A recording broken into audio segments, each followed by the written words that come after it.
Good evening, ladies and gentlemen. Welcome to the Wet Season Seminar 2021. My name's Terry Horsam. I'm with the Civil Aviation Safety Authority. I'm an aviation safety advisor. Also from CASA tonight, we've got Peter Ball and Tom Forrest from the Darwin office that you would have met on the way in. I'm going to be talking about threat and error management, and we're calling it defensive flying for pilots, but what I'm going to do first is just acknowledge the people that came up with the defensive flying for pilots phrase, I suppose. So that's Ashley Merritt and James Kleinig from the University of Texas and the LOSA Collaborative. They came up with the terminology defensive flying for pilots, and I think it's quite relevant for what we're about to talk about this evening. So we've got the conundrum here in the top end, where we generally find that our pilots are not the most experienced pilots in Australia. It's traditionally been a training ground, if you like, for pilots who've received their commercial licence, possibly down south, moved their way up here and got their first job. The conundrum is, of course, that you've got inexperienced pilots requiring them to make decisions that even most experienced pilots would have difficulty making because of the weather. It's the season. It's one of those things that if you're familiar with the phrase, it's kind of like a catch-22. We're about to send people out into an environment that they possibly haven't trained in. They're coming along and sort of being asked to go out, conduct missions, flights, etc., charters and whatnot. But we haven't given them the tools, if you like, or there's very few tools that are available to them or have been available to them. So the conundrum, of course, is that, okay, you've got inexperienced people needing to make really, I guess, high-level decisions on weather. How do we get around that? What's the solution? Well, of course, one of the solutions is education, like we are here tonight. As pilots, we've all been out places, and you go flying. I guess the problem is that if we get out somewhere, the weather's pretty poor. We haven't seen this weather before. We don't know whether we should give it 10 miles, 20 miles, 40 miles, 50 miles. What's appropriate? Sometimes what will happen is you'll get out there and you'll actually give it 20 miles and it should have been 40 miles. This is how you learn. Now, in that learning process, you're kind of putting yourself into, taking risks, I suppose, but it's because you don't really know what the risks are that are out there. So we put in place procedures, etc., for you to follow. But you're going to make decisions. You're going to be landing somewhere. If you've learned to fly in Melbourne, you go, well, I've landed in rain before. It's not the same up here. So these are the sort of things that people, I guess, have to be aware of. And this is the problem. How do we get, I guess, experience into people who are generally inexperienced and keep them safe at the same time? So one of the things that you should be aware of, if you've done any flying training since 2009, is threat and error management. So I'm just going to go over the threat and error management processes, if you like. So you'd be mostly familiar with these terminologies. So threats are defined as events or situations that occur outside the influence of the flight crew. So a threat will come at you, and it increases the operational complexity of a flight. And on top of that, it requires crew attention and management if safety margins are to be maintained. So what you're going to hear about tonight is a lot of this concept of a safety margin. How safe is safe? What's your margin compared with somebody else? Because threats come at the pilot, we've been able to sort of break threats down into a number of different categories, and we'll run through them bit by bit. I've got a few written down which I might just have to quick look at, but external threats, they're probably the ones that you're most familiar with. So what's an external threat to you as a pilot if you consider that these threats come at you? What are the sort of things that you would face on a regular basis? Weather, it would be one of the first ones that we would answer for that one, I guess. Now that's a fairly obvious one. What other external threats come at you? And if you think about it, they're outside your immediate influence. You haven't done anything apart from just turn up for work, but now you've got this threat. Anybody? Okay. I'll just run through a few so that I make sure I get them all. Okay, so we've got weather, we've got aircraft. So how can an aircraft be an external threat? Type of aircraft you're flying. Airport can be an external threat. So something that's occurred at the airport. ATC can be an external threat. Thank you. Rostering, terrain, traffic, radio congestion, and delays, which are due to events outside of your sphere of influence, I guess, if you like. And that would be things like passengers, refuelers, and cargo. So they're your external threats. Next one is an internal threat. And these are ones that I guess are a little bit harder to determine, but the internal threats are things like fatigue. Inexperience is an internal threat. We've also got over or under confidence. Impulsiveness, lack of recency and proficiency, and biases. So these are internal threats, and as you can imagine, these are actually coming from you, although, as it says there, they're coming at the pilot, but they're internal to you as an individual. We also have anticipated threats. Now, these are ones that you kind of think, well, I know this is coming, and again, weather plays at the top of this one. And when we're talking about anticipating weather, there's, we know that the weather forecasts are out there, but when we talk about looking at weather forecasts, we're going to talk about management shortly. And what are you going to do when you look at the weather forecast? Other anticipated things can be weight and balance of the aircraft. You might look at wildlife activity. ATC clearances, you might be able to anticipate what they're going to give you there. You also might be able to anticipate things like runway changes, crosswinds, etc. for your aircraft. The unanticipated threats will be things like the malfunctions that occur to your aircraft, but we generally think about aircraft, but don't forget there could be a malfunction of a navigation unit on the ground, could be a lighting malfunction, there could be anything that's occurring, again, outside of your control, but requiring your management to maintain the safety margin. Obstacles on the airfield, that could be another unanticipated threat. And coming into the modern age, we've got a couple of others, which are things like drones, and also laser attacks can be an unanticipated threat. The biggest one, though, the biggest list of threats actually is the next one, which is latent. Now, latent generally means hidden, or it's not obvious, and they could be organisational weaknesses. They could be psychological or physiological state of the pilot, and it can have things to do with organisational culture, organisational change, documentation. It can be operational pressures, and again, things like fatigue, stress, overconfidence, underconfidence, currency and competency come into latent threats. And this is the biggest list that we have when it comes to threats. So they're the ones that the hard ones to sort of pick up on. If we can anticipate them, we can generally do something about them. The unanticipated ones, you've generally got some kind of procedure in place. So if you do have an engine, a malfunction, for example, you've got a checklist to follow, etc.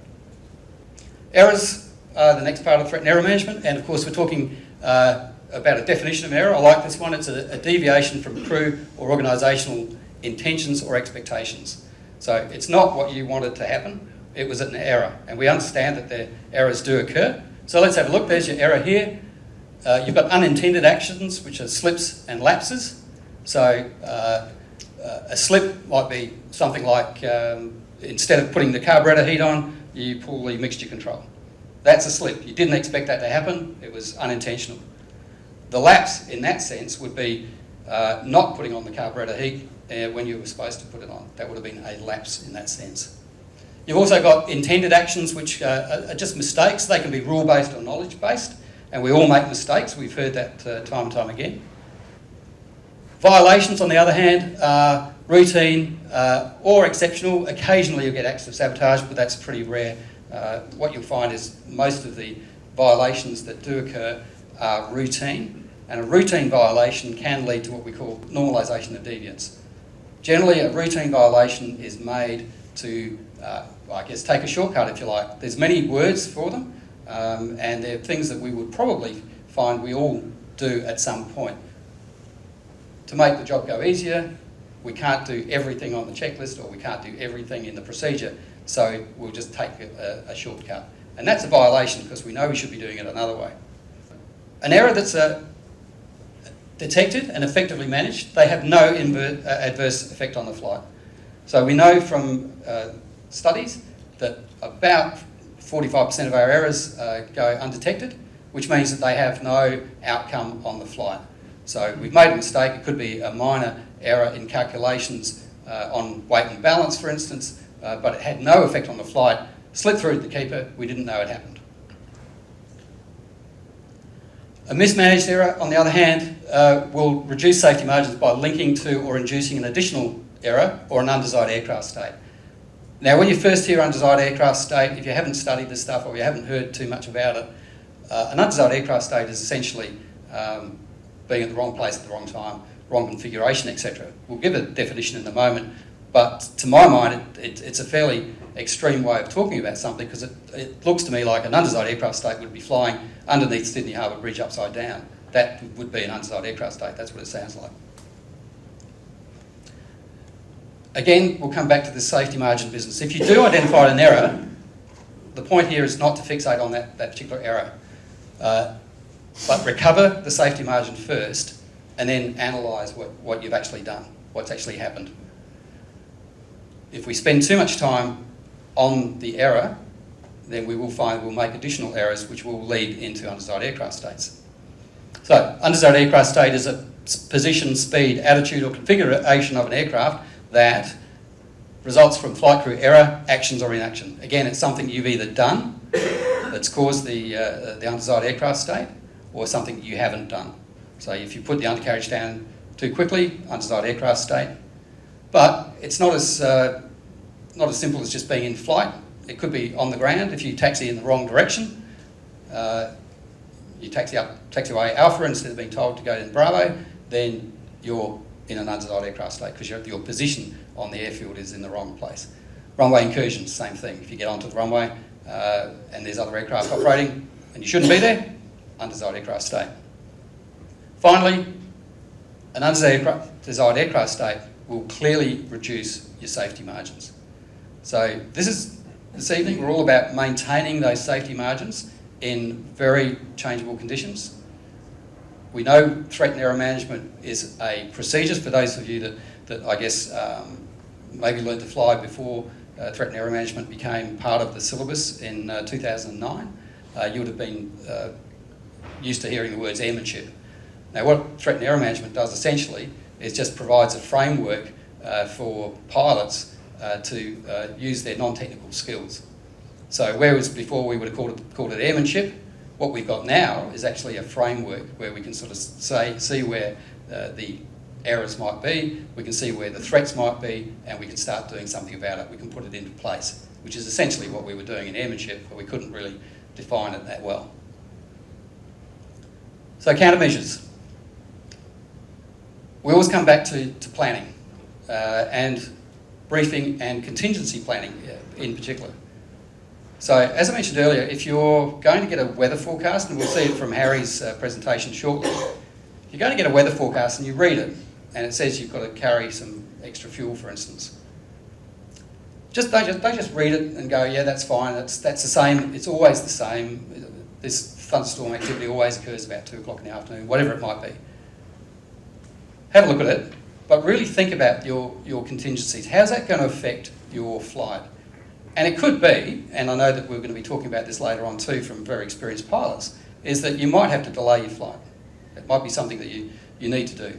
And now that might not sound possible, and if there's any rosterers or scheduling people in the room, they're going to be pulling their hair out going, well, you can't do that. But that might actually be what is required as part of your plan. That's part of your contingency planning. We've got the execution is the next part of threat and error management. And this is when you're actually out there, you're monitoring the systems, you're monitoring the weather, you're using your checklist, you're managing your workload, and also your systems management. Most importantly, in this case, you want to keep the normal in the abnormal. Now, you might say that, well, in the build-up and during the wet season, thunderstorms are normal. Yes, they are, but the turbulence, etc., associated with them is abnormal. Now, what we've seen in the past, of course, is that people have been concentrating so much on, say, for instance, a diversion or holding, but they forget to do the normal stuff. They forget to change fuel tanks, for instance, and they'll cough and splutter, run out of fuel on one. They might forget to do a radio call inbound. They might even forget to lower the undercarriage because they're so caught up with doing everything else. Keep the normal and the abnormal is a really important part of threat and error management, because you've got to maintain that safety margin. So what you don't want to do is get to the point where you've spent so much time thinking about fuel, etc., that you've run out of fuel, if that makes sense as well. And finally, review, evaluate, and modify as the flight proceeds. Human beings are really good at this. This is something that we are great at, really. We can review, we can modify as the flight proceeds. We do this all the time. So, when you're planning at the beginning there, you don't just say, well, okay, I'm starting off in A, I'm going to be finishing in B, that's fine. It doesn't happen that way, does it? We know that's the plan, but plans are made to be changed. That's the whole idea of this stuff. I'm just going to finish on a quote, which I think probably will relate to some of the stuff that we're going to be talking about this evening. So, just a high view there before of threat and error management. We weren't trying to teach you anything that you didn't already know. You've probably heard this in similar forms, but a superior pilot uses superior judgment to avoid situations which would require the use of superior skill. Now, I've seen that given in a number of different presentations, number of different quotes. I got it from the astronaut Frank Borman, NASA astronaut, but I'm pretty sure that there's other people who would have claimed it. And I think it's pretty relevant for the sort of stuff that we're going to be talking about this evening. So, thank you. That's my 2 cents worth for this evening.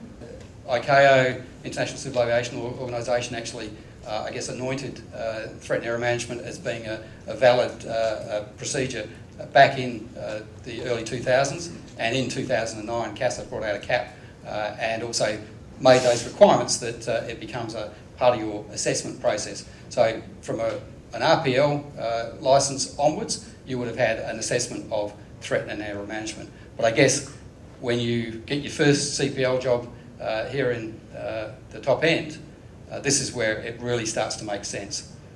This is where you've really got to apply these techniques for maintaining those safety margins.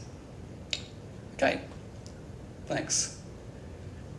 Sorry, Burns-Fabb would normally be with us this evening, but he couldn't make it. Now, Harry's done a couple of these seminars to date.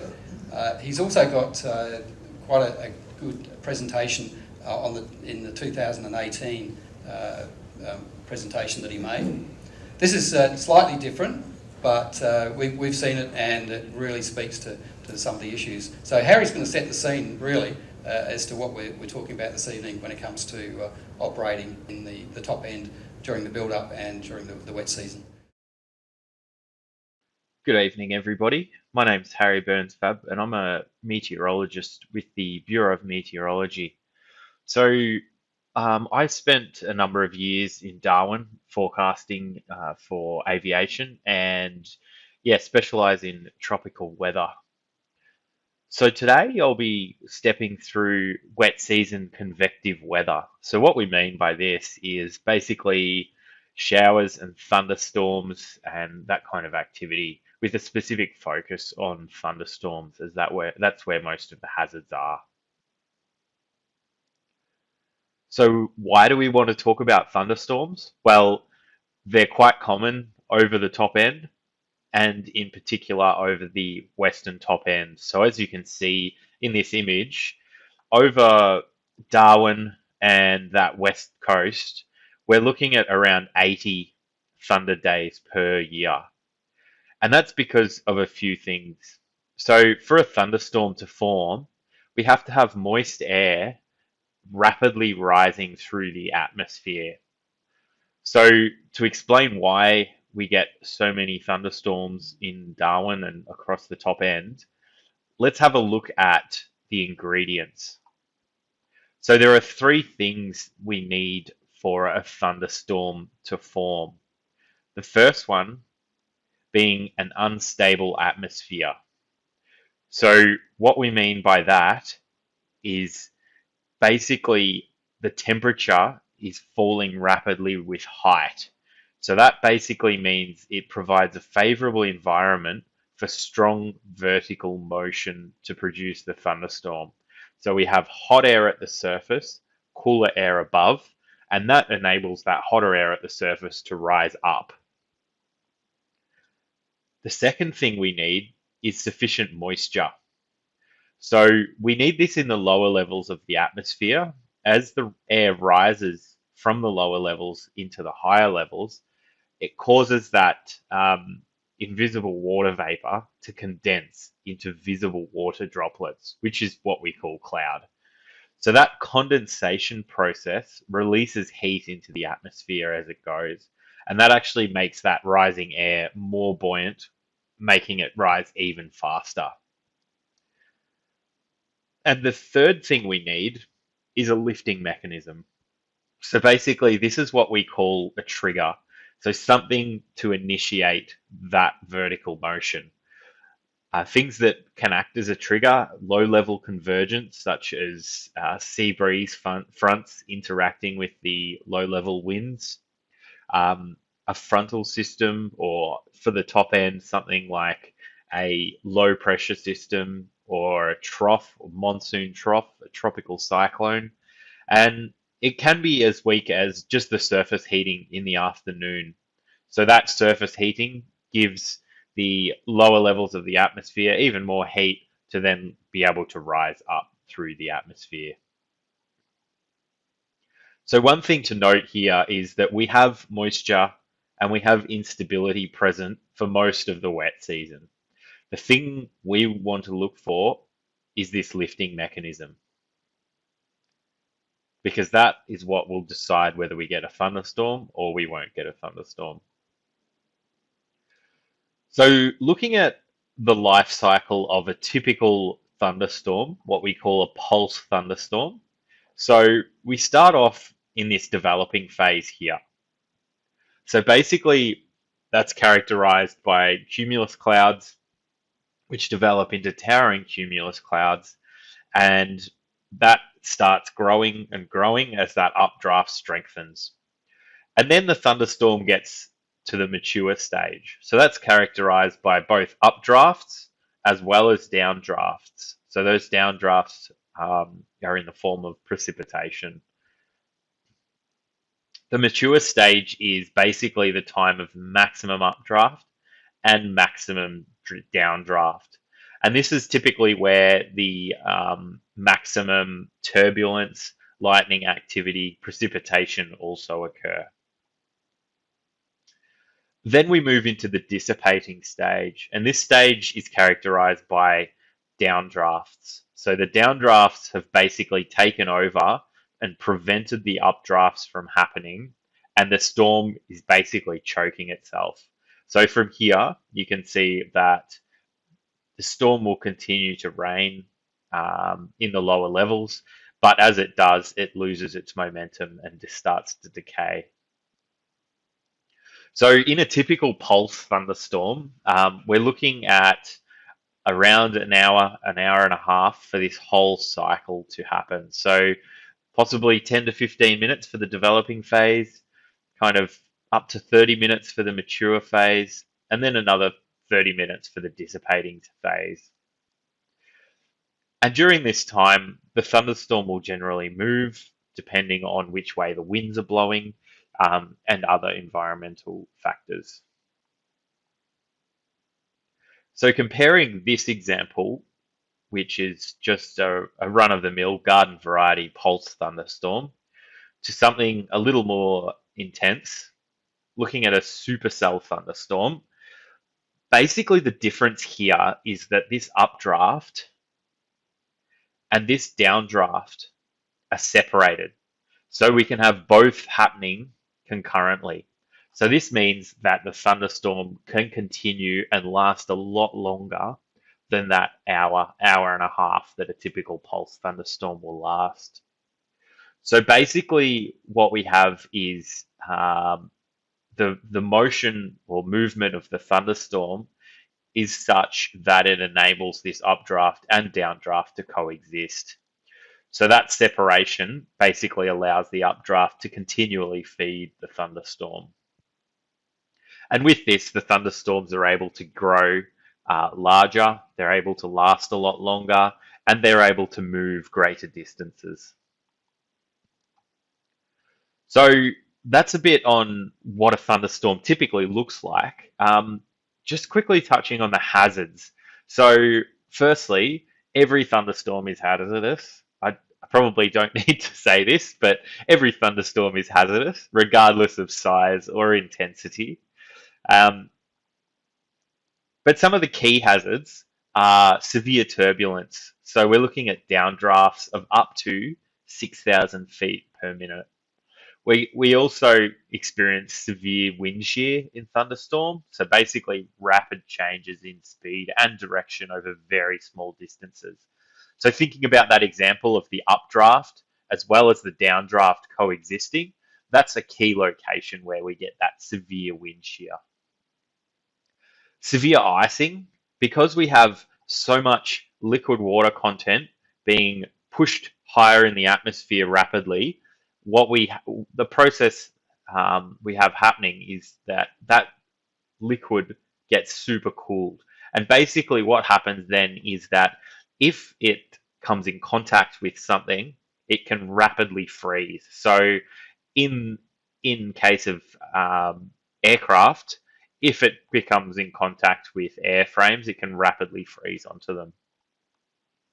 Other hazards, so low cloud and poor visibility with heavy rain, basically because you've got that precipitation falling into the lower levels of the atmosphere, adding a lot of moisture into those lower levels, adding things like low cloud and low visibility. And of course, lightning. It wouldn't be a thunderstorm without lightning. So that's a quick rundown of, I guess, the anatomy of a thunderstorm and some typical hazards.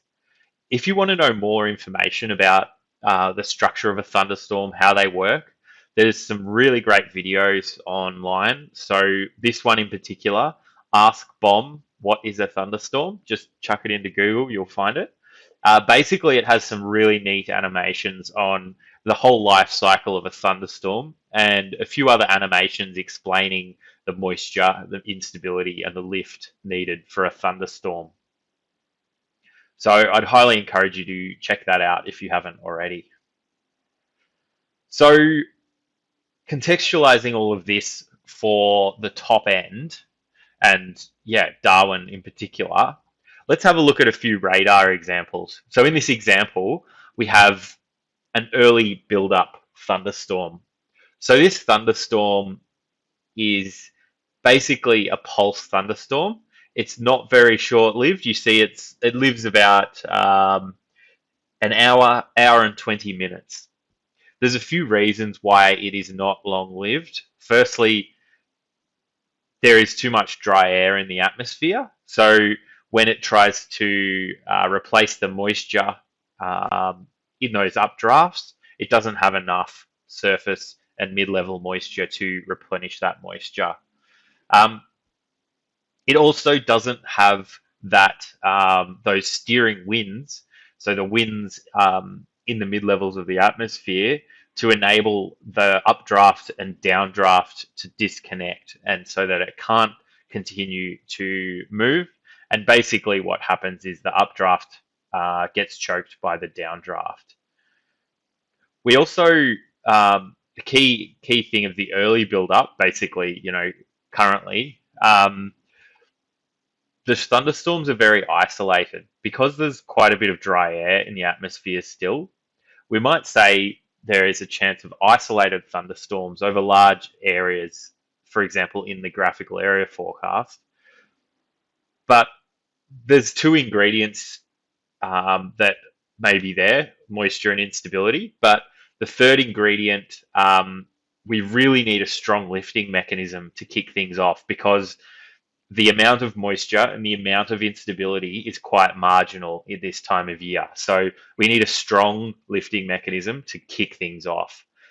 So this time of year, we're looking at thunderstorms in key locations, such as Hector on the Tiwi Islands, or further down the coast, where you get those sea breeze convergence zones. Another thing to note on this radar image is you see the thunderstorms developing inland and slowly moving towards Darwin. And what happens is they start decaying around Palmerston or Berrima. And what happens here is they're actually hitting this sea breeze, which is coming in the early afternoon. And this time of year, because there is a larger difference between the sea surface temperature and the land temperature, there's quite a strong sea breeze. And that sea breeze comes in and cools the atmosphere in those lower levels. And with that cooler air around Darwin, it prevents thunderstorms moving over, basically killing them off inland. If we do have a stronger thunderstorm or we have stronger winds driving that thunderstorm faster, we can see that thunderstorm move over Darwin. So there's some key things we're looking for to decide whether we put thunderstorms on the TAF for Darwin or not.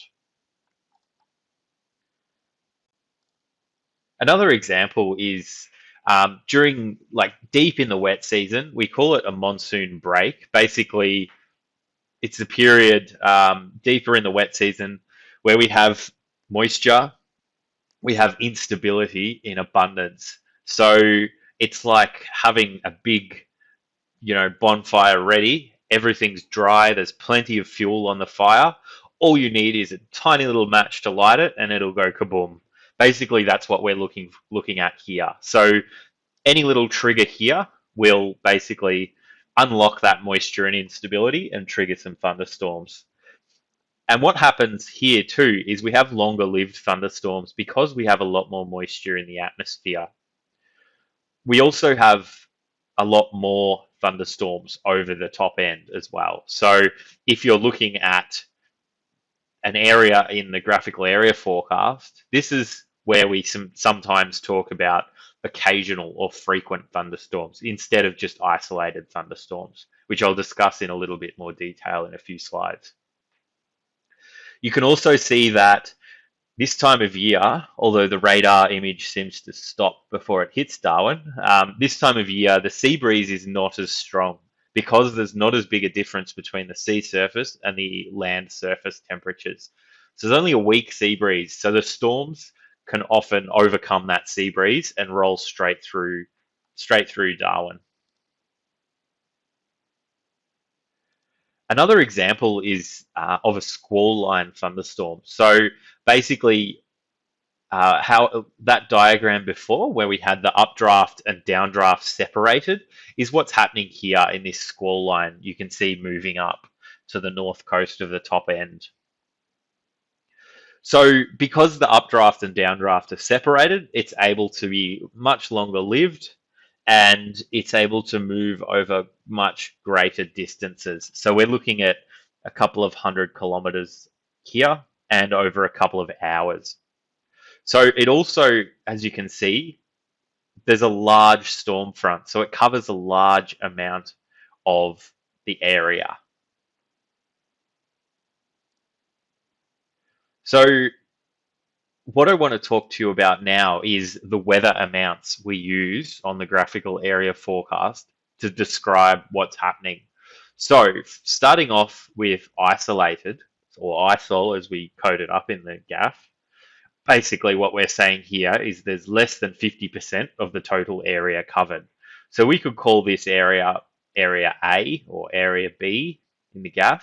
Obviously it won't be a perfect circle, but in that, we have this weather phenomena. So let's say thunderstorms in this case. So what we're saying with this forecast is that we have this area here that has moisture and it has instability. So it has those two things. So there's a chance, if there is a trigger, that we will get thunderstorms. And picking a trigger is often very difficult. So it might be a very small scale thing, such as a gust front or a small weak sea breeze or something like that. Even a little bit of topography can often kickstart a thunderstorm. So what we're saying here is that there is enough moisture and instability in this whole area to get thunderstorms, but it's not, we don't have a lot of moisture and a lot of instability. It's kind of marginal. So we were looking at only a few thunderstorms popping up in this area. And yeah, kind of like, as I mentioned before, kind of looking at the key locations such as Hector on the Tiwi Islands or other areas where we get those sea breeze convergences, and then the odd other thunderstorm that may pop up here and there due to other interactions. So an example of this,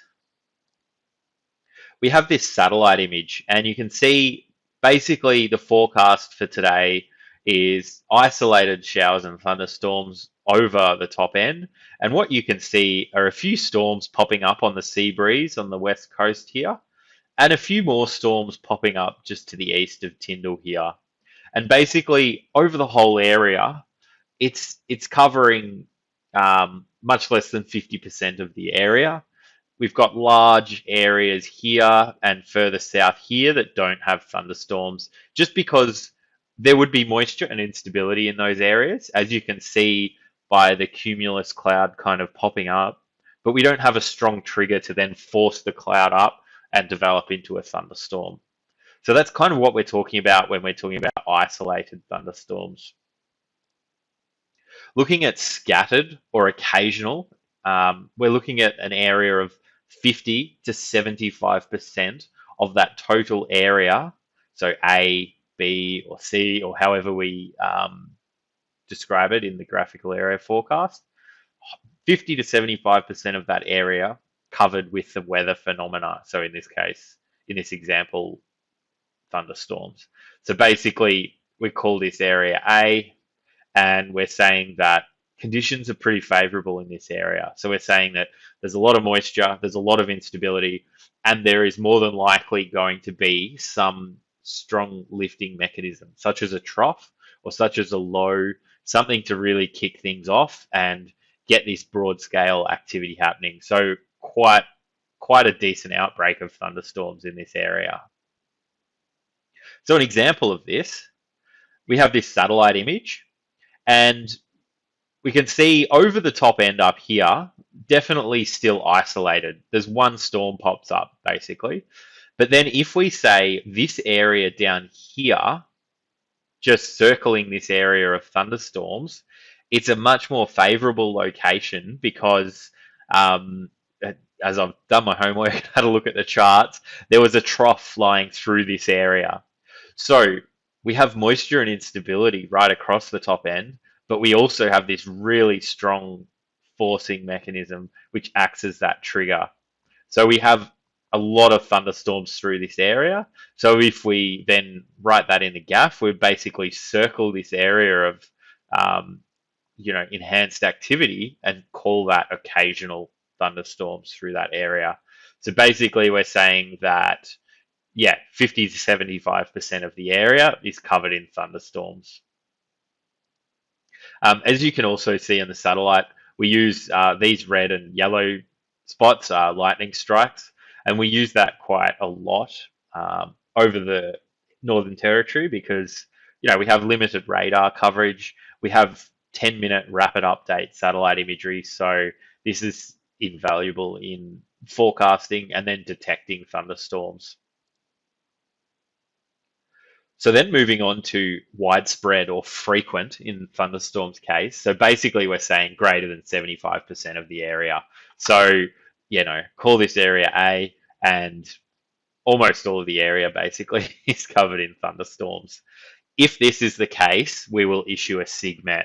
And basically that's saying that there are basically no gaps at all in here that anyone could fly through. You can see here, it's covering greater than 75%. It could be 100% coverage of thunderstorms.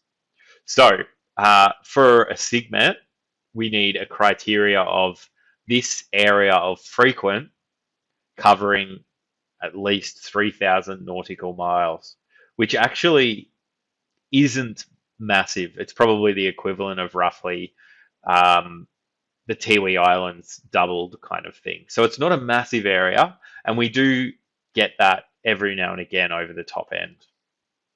So one thing to keep an eye on is any frequent SIGMETs popping up. So taking a step back from the graphical area forecast, let's have a look at how we represent thunderstorms in our other forecasts. So, as I mentioned, thunderstorms will be included on the GAF if there's any chance of a thunderstorm occurring, be that isolated, occasional, or frequent. So what we're saying there is there's moisture and instability present enough for a thunderstorm, and odds are there's probably a lifting mechanism here or there that will trigger 1 or 2 thunderstorms to pop up in that area, at least. Then also, if a thunderstorm does pop up outside of that area we've forecast in the GAF, we'll issue an AirMet for it, even if it is only one thunderstorm, as the thunderstorm's not covered in the product. If the thunderstorm is frequent or a squall line thunderstorm, so it meets that SIGMET criteria of 3,000 nautical miles squared, we'll also issue a SIGMET for it. For a TAF, if the chance of a thunderstorm is considered greater than or equal to 30%, we will add it on the TAF. So that's, a prob 30 for thunderstorms. If we think the chance is greater than 50%, we won't use a prob, we'll just use a straight inter or tempo as well. Another thing to note here is that we're constantly reassessing the situation for TAFs. So if it says prob 30 and it's 6 hours out from now, in that next 6 hours, we will constantly be reassessing that likelihood of a thunderstorm. So we may say, okay, 2 hours have elapsed, we've reassessed the situation. It's actually a 20% now chance or 10% chance. The chance is diminishing as we get closer. Let's remove it from the TAF. Or it could go the other way and say, actually, things are lining up pretty well. It's actually increased to a 60% chance or something. And then we would amend the TAF to remove the prob 30 and say straight up tempo or straight up inter. And then also for 3 aerodromes in the NT, so Darwin, Alice Springs, and Tyndall, we will also issue an aerodrome warning if a thunderstorm is expected basically in the next 1 to 2 hours at the airport. So that's for ground operations, basically, to alert them that the hazard of a thunderstorm is heading their way. So a few things to keep in mind to do with forecasting of thunderstorms. So a lot of things go into the forecast. We're looking at an immense amount of data, lots of different small scale effects and that kind of thing. So there's a few things that lead up to the decision of, yes, there will be a thunderstorm or no, there won't be. So things we look at, timing. So the timing of a thunderstorm can be quite difficult to forecast. The thunderstorms can often be delayed if there is thunderstorm activity overnight or the previous day. If we have large amounts of instability, like I mentioned with kind of the bonfire analogy before, if everything's primed and ready to go, we just need one small match and kaboom, it all goes. So similar thing, if we have large amounts of instability, thunderstorms can get going very quickly. If we have some dry air in the lower levels, we can see thunderstorms being delayed for later in the afternoon. And one of the trickiest things to forecast are gust fronts. So they're the winds produced by another thunderstorm that can travel away from the thunderstorm and trigger new thunderstorms. So forecasting these, we don't usually have a lot of lead time to forecast these. So they're quite difficult to pick exactly which way they're going to go, how fast they're moving, and all that. So each one of these is basically another thing for the forecaster to assess to come up with a forecast on timing for thunderstorms. The location of a thunderstorm. So as I mentioned before, over a large area, there might be the 3 ingredients for thunderstorms to form, but if you do have those 3 ingredients, it's not a guarantee that the thunderstorm will get going.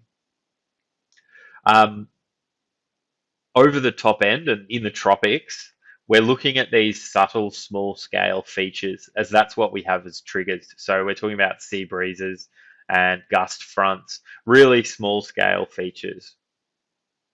And these can quite often be difficult to forecast. We rely on a lot of our experience to forecast these kind of things, as the numerical weather prediction models tend to kind of overlook these smaller scale features as they don't have a lot of resolution. So we have to rely on our underlying understanding of the science, the observations, what's happened previously, and our experience to kind of forecast these as best we can. And that's really a lot of what we base the TAF forecast on. So we're looking for these small scale features in that vicinity of the TAF. And we're also looking at the steering winds. So the winds between, say, 8,000 to 10,000 feet in the atmosphere will largely dictate the movement of thunderstorms. So hopefully that gives you a little bit of an appreciation of, all the different things we're looking at to try and put into this, basically this one line of text on the forecast. Using all of that information to distill it down. Another thing I'll note is that if you have any questions on anything on the forecast, give us a call. We have to put in all the information we have into, like I said, one line of text on the forecast kind of thing. So we have a lot more information than what's available on the forecast. We also have radar, we have the rapid update satellite imagery, we've got a lot of other observations such as webcams, lightning, all that. So we can give you more information about what is happening right now, and also sources of uncertainty in the forecast, that kind of thing. So you call us up, ask us about the end time of the thunderstorms, what's happening now, anything you want, give us a call. If you want more information, there's a lot of information on our website. There's down the left-hand side menu here, we've got this knowledge center, information on the products, specific weather phenomena, all that. So really useful information there. And thanks a lot for listening to me for the last half an hour or so. Hopefully you've got something out of it. And if you have any questions, feel free to send me an email. I'm happy to look into anything for you, answer any questions you may have, no matter how big or small. Send them through, and happy to answer them. Thanks a lot for your time, and hopefully the rest of the evening is enjoyable. Thanks, Harry. That's I guess if you're ever going to get a masterclass in thunderstorms, you've just got one. Particularly top end information from a guy that spent a fair bit of time up here, knows exactly what's happening. It's also given us an insight into the the way they forecast these things, which I think helps us plan ahead. It certainly is something that the knowledge centre that he spoke of. I was quite surprised that a lot of pilots aren't actually aware of that the Bureau of Meteorology does have that as a resource, but it should be a port of call for you to have a look and see what they've got there. A lot of information, as he mentioned. Okay, so moving on now to our next speaker. It's Squadron Leader Jimmy Lee from he's Operations Commander at Darwin ATC, and I've got to apologise, I think I called you a threat earlier on.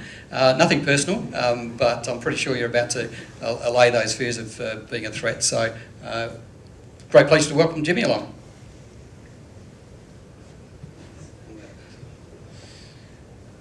So, I think a few top-end pilots might call CASA a threat up here, but we're going to talk about the weather instead. We'll move on. So, Harry's given me a brief introduction. A couple of slides we'll rehash.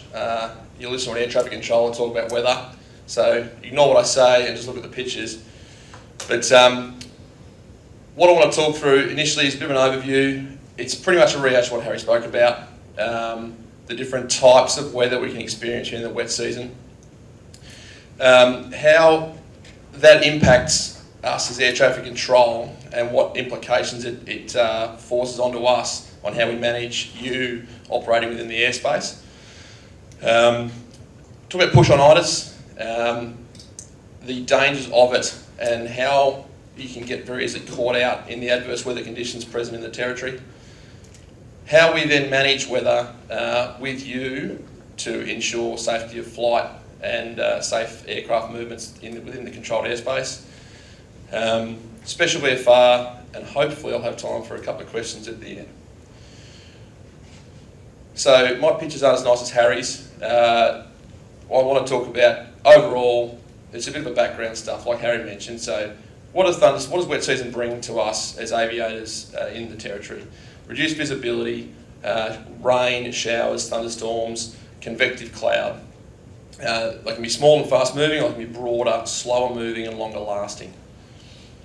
So early on in the wet season, obviously we've got those fast moving, shorter lived thunderstorms with the very heavy rain and significantly reduced visibility. Later on we go into the monsoon, not Darwin, but what the Darwin weather radar will look like later on in the wet season. Generally less powerful, with some heavier patches, more widespread and consistent and longer lasting. Can I get a show of hands, is there anyone in the room that's their first wet season flying up here? Well, okay, good. And I'm assuming the rest of you have had one or two, or is there any with a few other than the senior pilots in the room? Is there anyone with significant wet season experience up here, like 4 or 5? A few, is cool. So probably it's going to be a bit of suck eggs for you guys. You've probably seen it all before, but for the newer residents in the room, we'll talk about how that weather impacts us and our interaction with you. So in the dry season, I have a think for a moment about what it's like to go flying. What is it? How do you feel when you go flying in the dry season? I don't need to call out, just have a think about it. Because when we're doing air traffic control, it feels like that. It's predictable, it's simple, things move quickly, a lot of left base, right base, a lot of what you want can happen, and there's less variables. As Terry spoke about earlier, there's that threat management is reduced because there's less things occurring outside of your and our control. Now think about, for those that have done a couple of wet seasons, what it's like in the wet.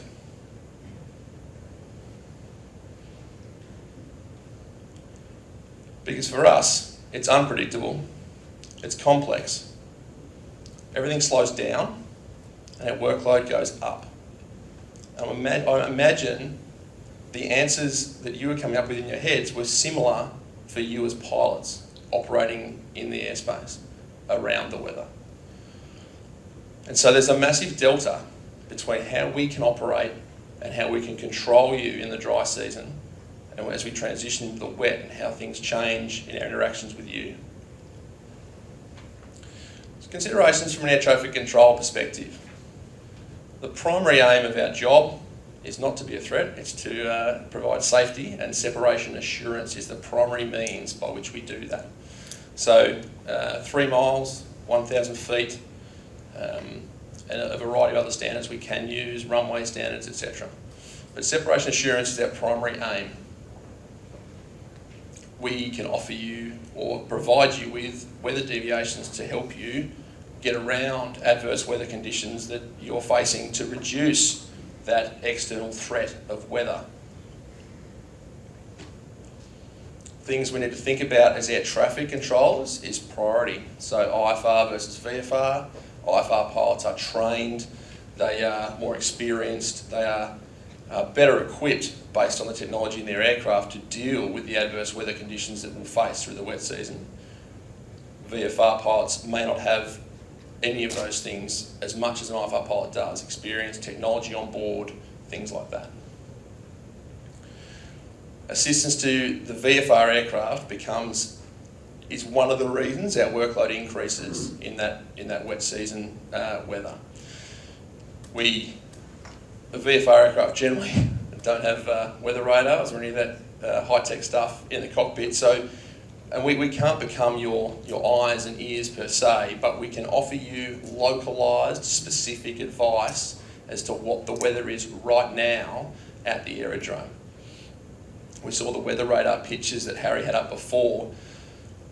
They can be up to 6 to 10 minutes delayed. So if things are moving fast, the information that we can give you based on that weather radar picture may not be relevant when you get to where it's applicable to you. What we can do in the tower is look out the window and provide you with awareness of what's going on at the aerodrome right now that may assist your decision making for where you're going to be in 20 minutes' time. And relaying that weather information. So a common thing we see in the wet is pilots from Bathurst Island looking at the weather radar and saying, I'm going to come back this afternoon, it looks pretty bad, what's it like? And we can pass that current information on back to you to help you make that decision before you get airborne and into the bad stuff. And obviously, like I mentioned before, the consideration for us is workload. Your workload goes up and so does ours, so we've got to manage that balance together. Impacts for us, as I said, primary consideration for air traffic control is safety, and it's doing that through separation assurance. One of the, as we talked about before, in the dry season we can do lots of visual approach, left to right base. We can apply visual separation between aircraft to reduce the delays either on or spacing on final or on departure off the runway. In poor weather, that goes out the window because we lose the ability to maintain visual contact with you from the control tower. So everything's got to slow down. We then rely on the approach controllers downstairs to get their approach separation standard of 3 nautical miles, which for a slow aircraft can take 2 to 3 minutes, depending on what you are. We need that before we can then launch another one, for example. So separation becomes very inefficient. It takes more time for us to apply the safety we need to make sure we're applying all the times.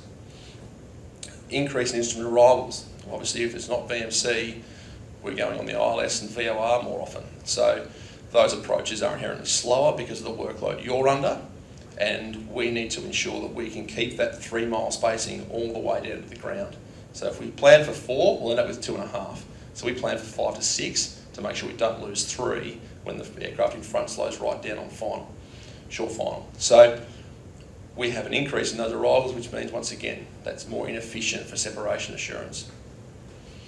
And the provision of weather avoidance, another impact of the workload, is that we need to ensure that when we give weather avoidance, it is separation assured with other aircraft that are also wanting to be in the same piece of sky as you because of the same weather that you're trying to get around as well.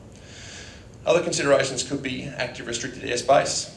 If there's weather in the vicinity of restricted airspace, then a certain deviation around that weather may not be immediately available. We might have to do background work to facilitate that. It might take time to get that available for you. And the amount and the density of the weather and the traffic around the weather is another consideration we have to think of when we're giving that avoidance advice and providing you with the deviations that you need to maintain safe flight. Push on itis. So in bad weather, there might be a drive, marginal weather, a drive to get the job done. It's late in the day, people need to go where they need to be, cargo needs to get out to East Arnhem Land, things need to happen fast. So there's a risk that we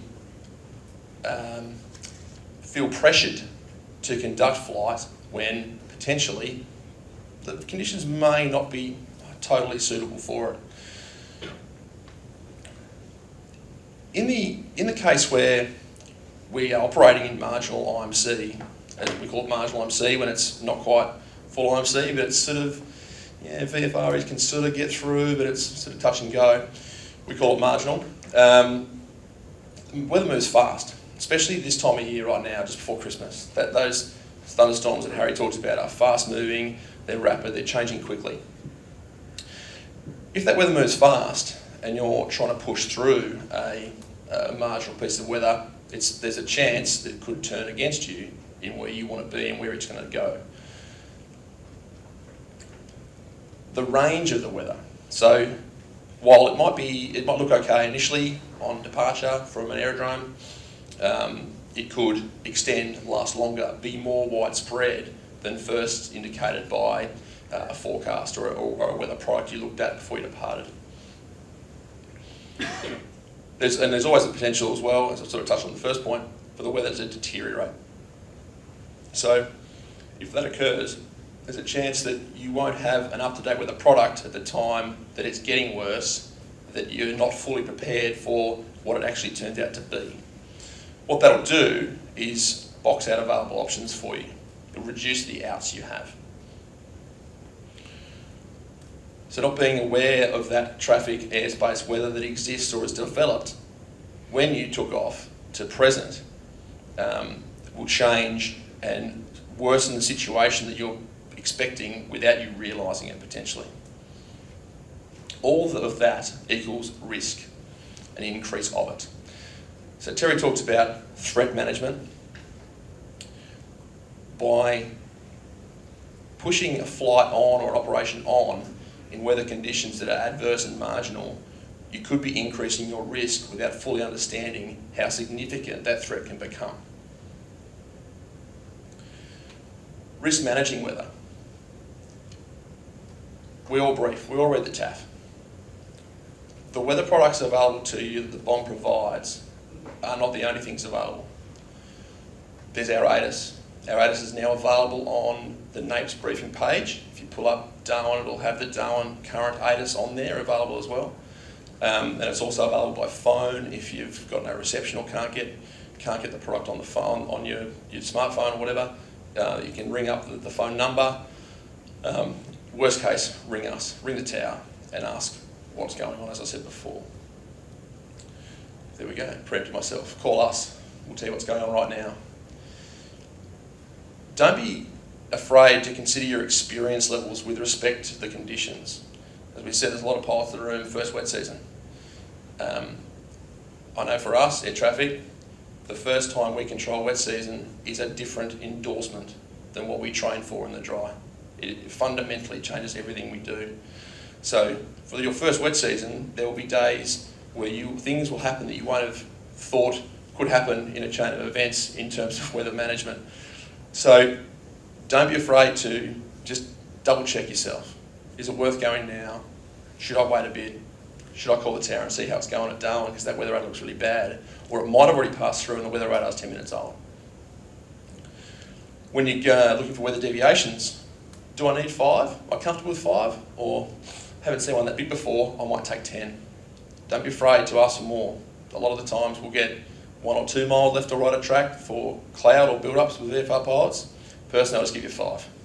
Because if you need 2.5, you're not worried anymore about coming back to us and asking again and being a nuisance because you've got to ask us for more deviations. We'll give you the 5 straight away. If you want more, get 10 on first contact. Don't be afraid to ask that bit extra just to make sure you're comfortable that you can manoeuvre around that weather. Be cognizant of other factors, not only the weather, the conditions along your route or trip, like airspace. So airspace can have an impact on what we can provide to you in certain circumstances. So just ensure you brief that extra restricted airspace or stuff. There's a bit around Darwin. If you're going south, there's obviously Tyndall's as well. To the northeast, there's Romeo 230. It's up a lot at the moment with the Singaporeans. Just be cognizant of what's going on in that broader situation with airspace as well, because it can affect how we treat you with the weather. Have an out, all 3. No one's going to get in trouble having too many, but if you don't have enough, you'll find yourself in strife. Plan ahead. Don't wait until the last minute to ask for the deviations. If you see something, ask for it early. You can ask us as many times as you want to get more weather avoidance. Do not be worried about hitting us up again and again. Keep getting in contact with us. Keep us abreast of how your situation is going, because if you don't, you could find yourself that you become a more significant priority for us because now you're in an emergency situation because you haven't planned ahead enough or asked us for that extra little bit you needed. Don't be afraid to come back to us and ask for more. Understand Special VFR. So, by day, our rules for Special VFR, by day when VMC does not exist, provided an IFR flight will not be unduly delayed. So, the last bit's the important bit. We can't guarantee we can issue you Special VFR. I.e., if there's a situation where you request it and you haven't planned ahead and now you're in a position where you are relying on us giving you that, there is a chance we can't provide it to you. And that's one of your outs gone. So my point here is, understand the fact that it's available, it's an out, but don't plan on it being your first or your second option. Throw it in there as your last one, just in case. If you think you will need it, let us know. Now, what Special VFR does in our interaction with you is changes the way we separate you and manipulate your flight. If you're Special VFR, we cannot vector you. That's really important for us to know, because it's effectively a straight up safety event as soon as we vector a Special VFR aircraft. The reason we can't is because we can't fully appreciate the reason why you've requested that Special VFR clearance. You can say it's due cloud or due visibility, but in what direction is it not suitable? Is it only straight ahead? Is it over there? I can't manipulate you safely if I don't have all the information, and you're not required to give it to me. I just can't vector you. The separation benefits of Special VFR. If you need Special VFR, and we know, we will provide full separation if Special VFR is due visibility. If it's due cloud, we can still give traffic on the VFR, but if it's due visibility, we have to fully separate, like IFR aircraft, Special VFR GVs and VFR aircraft. I mean, logically, you shouldn't both be the same piece of sky at the same time, because one of you is Special VFR, but it happens. And learn from each other's experience. So I'm sure there's a varying range of experiences in all your organisations. Those people new to the territory, all the air traffic controllers were new here once as well, and we relied on those senior controllers to help us through that first wet season and how we deal with the traffic. Use that same experience in your organisations too, because ultimately you might get advice one day that later on down the track you encounter a situation that helps you get out of trouble. That's all I've got. It's pretty brief. What I wanted to mainly hit home was how the weather impacts us and how we interact with you. The fact that adverse weather slows us down in the way we can process you, and how what we provide to you in terms of weather deviation and safety, maintaining safety. There are other impacts on that you may not be aware of at the time. So if you plan ahead, give us as much notice as you can, ask for a bit more than you think you might need if you want, then it gives us a chance to give you everything we can, or have a discussion about what else we can give you because that one's not available. Happy to take any questions now if I've got 5 minutes. You've got plenty of time. Moving on, you're in the Special VFR. What do you want to hear from us once you are back in VFR? What sort of notification do you need? So there's nothing I don't think actually officially written, but you could effectively say you can resume VFR. Special VFR no longer required. I'm not aware of a phrase that's formally published in documentation that tells you what to say. Normally it's obviously request Special VFR due visibility. You could say Special VFR no longer required, request to resume VFR, effectively plain language it. There's nothing in the book, plain language it. Cancel Special VFR, that's probably an ARP somewhere. Cancel IFR is. Cancel Special VFR works. Just get the message across to us that you're good to go now, and that we can treat you again as a normal VFR aircraft. Do we have any more comments on Special VFR that somebody'd like to bring up? I know it's been a subject of discussion on previous seminars, and I'd just like to ensure that everybody's aware of the reason why Special VFR exists, how it exists, and why, as Jibby's alluded to there, they can't offer it to you. You can ask for it. But I guess the point being is that it shouldn't necessarily become part of your normal operating procedures. We talked earlier about margins of safety, and if you're going from a 5,000 metre visibility for VFR flight down to a 1,600 metre visibility, then you are, I guess, eroding that margin of safety. Has anybody got any questions? Yep. Yes. Yeah, is there a difference between... Yeah, I'll give you this. Is there a difference for you between low vis and low cloud, and also a difference between fixed wing and choppers requesting Special VFR? Does that have any implications on you? Only in terms of what's in ARP and the VMC criteria that the VMC criteria you can then apply to you. So if Special VFR is due cloud, I think the logic behind it is that if you're then remaining clear of cloud, your ability to sight other aircrafts that are also clear of cloud remains effectively as good as it was when you are just on VMC, normal VMC criteria. When this visibility reduces, obviously and you're using the Special Vfr VMC criteria for visibility, the distance, if I call it a time to a conflict between you and another aircraft, is going to happen a lot quicker because you can't see them at that earlier stage. And that's, I believe, why the rule is written the way it is. So now we have to separate you because we can't rely on you having that foresight and ability to see that traffic in a safe period of time to be able to react to it. So there's no change in the way we treat you when Special Vfr is due cloud, only when it's due visibility. I still can't vector you in either. As soon as you're Special Vfr, I can't vector you anywhere because I might put you into the cloud or because you're already closer to it. I guess I can't vector you in either situation, but I must separate you when you're due visibility. That makes sense. I'll talk about an example that I've seen here in the past, and that was the utilisation of Special Vfr on departure from Darwin. Now, I'm not the rule maker, but if we think about a couple of slides ago, I mentioned managing a risk and having an out. If we're going to Special Vfr on depart, and I'm by no means allowed to tell any pilot what they can and can't do in this space, that's Cass's job. If we're going to Special Vfr on departure, in my mind, in a risk management sense, we're eroding those steps before we get to our, what is effectively, in my mind, our sort of last out to get through the bad weather. If we're defaulting to that on departure and the weather gets worse through a change or through a delay at the holding point, or just because we couldn't quite see behind a building or the tower or something where the cloud was over there on a departure path, and we lined up, we're now in a situation where we're already on a sort of eroded some risk management steps. We're at a higher threat level, and then we have no more outs to use.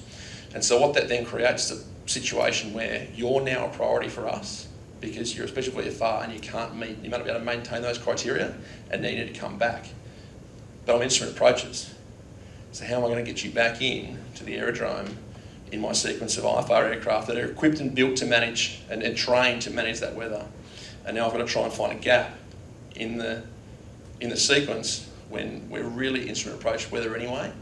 So the risk of doing that is we're planning to potentially not have enough outs left, and what that does is increase risk for you, but also for other aircraft in the vicinity of you as well, because we're then treating you as a priority. And if we had have planned, risk managed more effectively 10 minutes ago, we might not have been put in that situation together. That's sort of how I interpret the Special Vfr on departure to be an inherently risky situation to defaulting to. I'm not saying don't do it. The rules specifically state for departure, entering or leaving a control zone into an adjacent CTA, etc. We all know what the rules are. But just think about that in a risk management sense and how, if things change quickly, we could be eroding our options very rapidly to end up in a more dangerous situation than we really could have been if we had more risk management steps earlier on. Yeah. How often do you see it due visibility versus due cloud departure? That'd be two different situations. Correct. Yep. So due visibility would be on departure, I say rarely. Yeah, due visibility would be rarely. More often due cloud. That's right. Yeah. Yeah. Oh, just like, clouds, 2,500, and you cleared 2,000. Technicality, you can't go BMC. No, correct. But if you can see everything, then it's no different than being Class G airspace.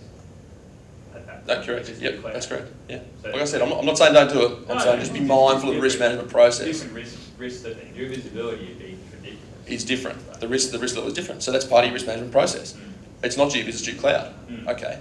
Then I've got another out. I've got more options because the weather's not as bad as I first thought it was going to be. You're doing those risk management steps though. You're still doing the due diligence, is all I'm trying to say. I'm not saying don't do it. Yeah. How many, are people actually doing it due vis normally, or is it just mainly through cloud? Obviously, we only know what's actually reported to us, and in the build-up part of the year, the visibility is only shorter lived and it's more isolated because of those patchy thunderstorms. I don't know if we could probably find stats, but I don't know what they are off the top of my head. But it's more often due cloud because that low scattered sort of that level just stays there and can stretch out a bit as well. So more often due cloud. Yeah.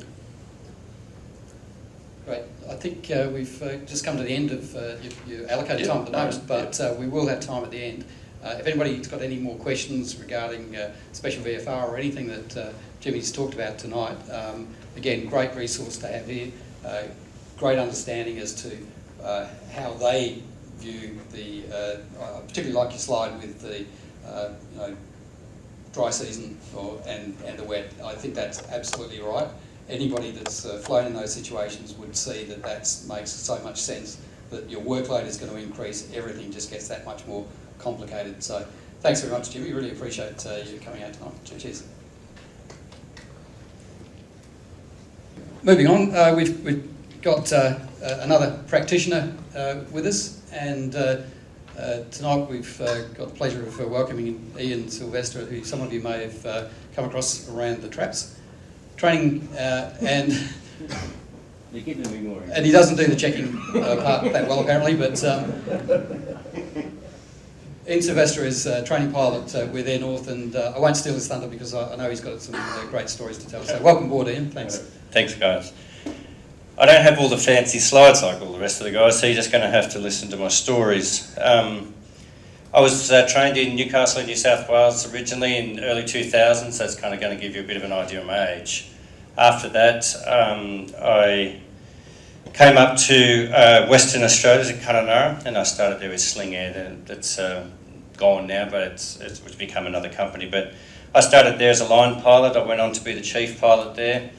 I got a little crazy and went into the corporate side of business and become the general manager of that, including helicopters and fixed wing.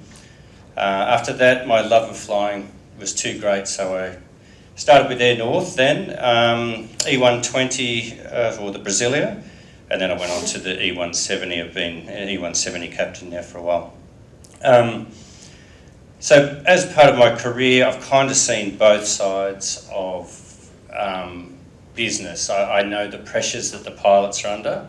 I know the pressures of what commercial's under. So I've kind of been able to see a little bit of both sides of it. Some of the weather around the Kimberley particularly is similar to sort of Darwin. It gets quite full on. I remembered a time when I was just very early in my career and we were doing a bungles tour. Now that's a very common wisdom. Back then there was a huge amount of bungles tours. And we had a situation where probably I seen for the first time in my career where multiple aircraft doing something and then all of a sudden we were telling each other that this is going to be a good idea. It wasn't. I can promise you it wasn't a good idea. So we'd kind of, and we talk about it in threat and error management, that we'd managed to convince ourselves between aircraft that we were going to be able to do this, and that was fine. So in the end, we didn't make it to the bungles. We finished up coming back and got ourselves into a bit of, we eroded some risk there, and it didn't just work out quite as good as it was. So then another situation that I had, and I talk about 210. I got like 1,000 hours or something in a 210, so that's kind of what I revert back to when I think about VFR flying. And so I went down to a place down near Fitzroy Crossing, and I was coming back empty. And so ahead of me there was some rain. I could see through it. So if you can see through it, you can go through it, right? But it's not right, because all of a sudden I was going down at a very high rate of knots. And I went from 6,500 down to, I lost a couple of thousand feet. So what do you eventually, I effectively went through a microburst or downburst or whatever you want to call it. So coming into it, there's a little bit of a few bumps here and there. Then all of a sudden, I'm just coming down fast. I'm pulling back on the stick, my speed's going up. Ooh, yeah, this is a really bad situation. So it's kind of, we came out the other side of it. Now that's, would be a small scale thing, but very, very scary. So just because you can see through it, it's not a good idea to go through it. I fast forward my career then a fair bit to earlier on this year, and I was sitting in the jump seat of an E170, and we're going into Alice Springs, IFR approach, quite a bit of weather around. We came out of the approach, coming on to final, and there's once again just a small cell, we were below it, but there was rain, we could see through it. I just relived that moment in Fitzroy Crossing again. Only this time I had really good gear to watch. I was in the jump seat, so I kind of had opportunity to see what was going on. All of a sudden, the wind vector started increasing. Up it came, up it came. Now, the aircraft's quite clever, and it gives you a caution. It's worked out that, hey, there's enough of a shift here, so we're going to give you a caution. So effectively, you're getting a headwind, and it's going to caution you, hey, you've got a bit of a situation here. So really, a caution is you're improving performance, I guess, an overshoot sort of situation. But then, as we're coming through a little further, the wind stopped, and then bang, in came the tailwind. So we went from 30 knots headwind to 30 knots tailwind, 60 knots. Imagine doing that in your 210, that's quite a significant amount of variance in wind. And then all of a sudden, it goes from a caution to a warning. Full missed approach, and it was just simply a cloud or a lot of rain, we were below the cloud level that we could see through. An E-jet, full missed approach. So when we talk about rain that you can see through, be very, very wary of it. It's going to lure you into something, and there's a few examples that it's not always a good idea. Another thing I did in my career was night freight, and in the top end that gets interesting. And it gets really interesting because we didn't have weather radars. Night freight, wet season, no radar. I shudder at the thought that we did that. But the reason I brought that up was not really because the fact that we did it. It was a moment that I had when I became general manager. And we had a pilot come in. He's a very, very young guy. He's probably in very early 20s. And he just got on to a twin job. You're probably at that position where, just got onto the twins. I really need to please the company. He had a really bad experience the night before where he finished up basically in a thunderstorm. He came into the office the next day and he said, Ian, he didn't say I, he said, we can't continue to do this. That's a very, very powerful message, that this is too unsafe. So the reason I wanted to tell that story is because a very young guy could be very vulnerable within himself, trying to keep his career on track, don't want to really speak up. That was one of the most powerful messages in my career I've ever had. So with that, what does a general manager do? You can't ignore it. So therefore, we had to then put into place mitigations where the pilots were able to, along with the chief pilot, work out, where we would, take a different aircraft, that has a longer range, weather radar, things like that, where we were able to mitigate. But on the flip side to that, we got the commercial side of it. We were running that contract basically on cost. The reason we did it was more of a thing to pilots to keep them, and then to have higher hours to then go on and do mining contracts and things like that. So it was a strategic thing, but like business school kind of says, running things at cost and then adding to the cost is probably not a good idea. So there's always two sides to the story, and there's going to be pressures on both, but don't be afraid to stand up. That young guy, he's now a very, very successful pilot, and as he's gone on, it didn't hinder his career. In fact, it probably enhanced it. So don't be afraid to speak up. Weather avoidance, we just talked a little bit about no radar with the radar. No radar, well, basically you just got to stay visual, don't you? I mean, it's almost impossible to know what's behind the scene. Even with the radar, I've been caught out where, you know, and it was probably last year or the year before, we were flying along. It was quite clear on the radar what we thought we were going to do, and then as we got closer, it all changed because some things were hidden on the radar and then all of a sudden became revealed, and the idea that we had in place was not going to work quite as successful. So it's a big 90-degree turn to the left and round the back we went of it. And don't be afraid to make that call. We don't always get it perfect. We've got radars on board, we've got different things for those of you with it, but you're not always going to get it perfect. And don't be afraid to change your story if you need to. Another thing I suppose about is safe distances. There's SOPs, I suppose, yeah, and I'm not here to look into that at all. That's for each company's individual thing, but there's probably some guidance there. There's a gut feel on, does this feel like a good idea? And this here was going into Grid Island, so it's very relevant to the Northern Territory, and that was just on the other end of the runway. So that was quite a full-on thing that we had some different things that we'd mitigated where we were going to be able to go around early or do different things that we had in place. So that's okay to sort of roll with that, but that was a pretty solid a lot of the weather that was coming through there.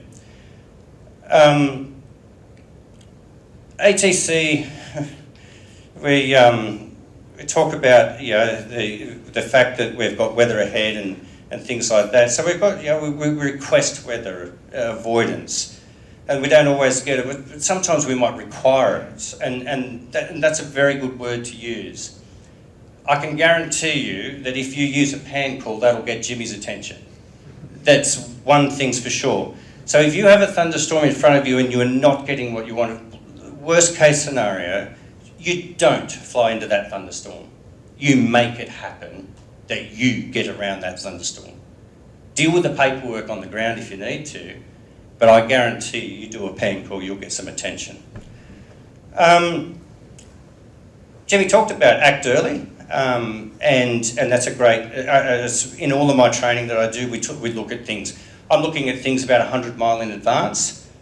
We're travelling at 8 miles a minute, so that sort of happens fairly quickly. So that's kind of the distance that I'm looking at. And then we bring it in closer as we get there to try and work it out. One day we were coming in from the East Coast there, somewhere, Townsville or something like that. There was Jetstar and Qantas, they were all diverting around weather down towards Tyndall, which is the Vegpoo approach for those at IFR. And we were looking at the radar, we were looking ahead and we're going, you know what, like all to the north is clear as. So we're given the Vegpoo, but what we decided to do was we asked ATC, can we have the Gator? Because that actually put us to the north. I know I might be talking a little bit IFR here, but we'll get back to the VFR in a second. But what that enabled us to do is put us on a different approach. We didn't hit one cloud in that entire approach, made ourselves very comfortable, it was very easy. And not only that, I would believe that we're then on an approach where we're not asking for anything at all. Like, so the ATC knows what we're doing, and we're not asking for anything further than that. Not always going to be available, but that's something that we have used from time to time. I suppose that when we get back to our 210 or our VFR, that I think we've got to look at red flags and what's not, what's flagging up that's not a good idea. And you know what? I use my gut feel. That's one of my biggest things. If it doesn't feel right on the ground, I can guarantee you it's going to really feel uncomfortable in the air. So that would be something that if it doesn't feel right, you've got to look further into it. You don't just keep pushing along. It's funny, I think Jimmy's taken my notes a little bit along the way because I was operating that day that we were hearing Special Vfr for departures. I just wanted to give you a little bit of a background on what I seen that day. I was going to Townsville and we we're kind of looking into a building, you're on an aero bridge, so you're kind of not really looking necessarily what's going on around you when you're getting ready, mucking around, trying to get things ready. But we just heard this, request, special VFR for departures. I was like, well, hang on a second, that's out there. But fair enough, that was the way it was. But just to give you an idea, when we departed that day, very soon after takeoff, we were in heavy weather. Very, very heavy weather. We went through that heavy weather for the next 60 miles. So your special VFR idea was going to have a lot of holes in it. So just be, as Jerry's alluded to, just be very, very, very careful of using that as an option when literally it was going to be a major problem. That was very, very heavy weather. I suppose another thing that we do when we're a young pilot, we kind of, sometimes we don't want to ask someone else because we might feel like they don't think we know what we're doing, and so we'll just make our own decision. But let's ask other pilots. Like, I came back over to the E120 a couple of years ago, and I was a training pilot there. They had some dramas with getting crew, so I went over there and did that. So I got to go back through your Men and Greeters and Elko Islands and things like that. So I was kind of back there, I really enjoyed it because I was back doing some different things again. So if a young pilot came up to me in Men and Greeters, for example, and said, hey, how did you guys go on the way in? What did you see? I go, oh, well, you don't work for us, so we're not going to tell you any information. Of course, we're aviators. We're here. Our job is not to be in competition. That's the commercial side. Our job is, as professional pilots, to make sure that all of us in the industry are safe. So that's, have a chat to other pilots. Then the problem is the information we're getting out of the other pilot, has that got a red flag in it itself? Is it a young, cocky guy, a girl, whoever it may be? Mate, you know what? You just got to send it. That's really bad advice, and don't take. But more than that, don't give that advice, because there's young guys out there that they don't know any better necessarily, and it's very, very bad advice to even think that it might even be funny. So from that, I guess when we sort of get into that, we talk about the stigma. Now, when I was a young pilot a few years ago, it was there was a big stigma around weather, and a bit, you're scared of weather, or you should be able to handle it. Oh, back in my day, we just used to go through it. So there was this stigma thing, and I believe that it's got better, but I've even flown with a captain where we were going along, there's a lot of weather, and we had minimum diversion. I'm thinking to myself, you know what, this is just kind of crazy. And I looked over and I said, I just feel like it's very unfair that you've got 1,000 miles of clear sky on your side, and I've got lightning bouncing off my wing. So I got the point across fairly well, but he's like, are you scared? I'm like, no, but let's mitigate some risk here. I couldn't even see another cloud on his side, yet here we are hugging this weather for no reason. It's just, it made no sense, and of course, so away we went, fixed it up. But yeah, don't be afraid to speak up. I think it's a very important lesson that we need to learn as professional pilots, that we do need to speak up, and we do need to make sure that our fears or our concerns are being heard, and we're not just going along with it for just to try and keep the peace, or just to try and avoid that stigma. Why do we want to make good decisions? Because that's effectively what we're doing as professional pilots. Like, we go to work, we're paid to be a professional pilot, our job is to make good decisions. Pretty easy going. But then you look at it and say, well, why? Well, what is it in me that wants to make that good, safe decision? Be conservative if it would. And so we've all got that's one thing. For me, it's a wife of 21 years. I've got 2 children, 1 4, 1 7. I want to go home to them every night. That's the reason that I want to make a good decision. So whenever I'm looking at something and I'm thinking to myself, you know, what is this? Will I, won't I, won't I? Well, let's just have a look at the reason why I want to, you know, make sure that this decision is solid. We've all got that something within us. And it's off topic of aviation a little bit, but a very good friend of mine was killed at work, and it was not the fact that that happened, but it was the aftermath that happened to his family. His children, his wife, years and years later are still dealing with that. So we need to come home every night. It's the most important thing. So let's not put ourselves into a dangerous period where we may not come home. Do that pan call. Do that whatever it may be, that you might feel a little bit uncomfortable, but don't go into that weather. It's, and I just had it written down there that we draw from this when making decisions, and that's something that's very, very important, I believe. Use of the information that we have at hand. Most of the places we go to now, there are obviously some places, but a lot of places have coverage for mobile phones or iPads or whatever it may be. So I have on my BOM, or on the NAPES app, I just have all of our routes that we do. And all the charts that we would use and things like that, SIGMETs or SIGWIGs, all the rest of it. And I just hit update all when I land, and then I've got everything that, you know, up to date at that moment. So then the next thing I look at is the weather radar. Now, we know that that's not right up to date, but it gives you a trend, and it's trending towards a certain way, or you're getting to see where that weather's moving. So you're starting to, or you know, it might be getting towards the coast and it's dissipating. So you can kind of see it, so you're getting a trend.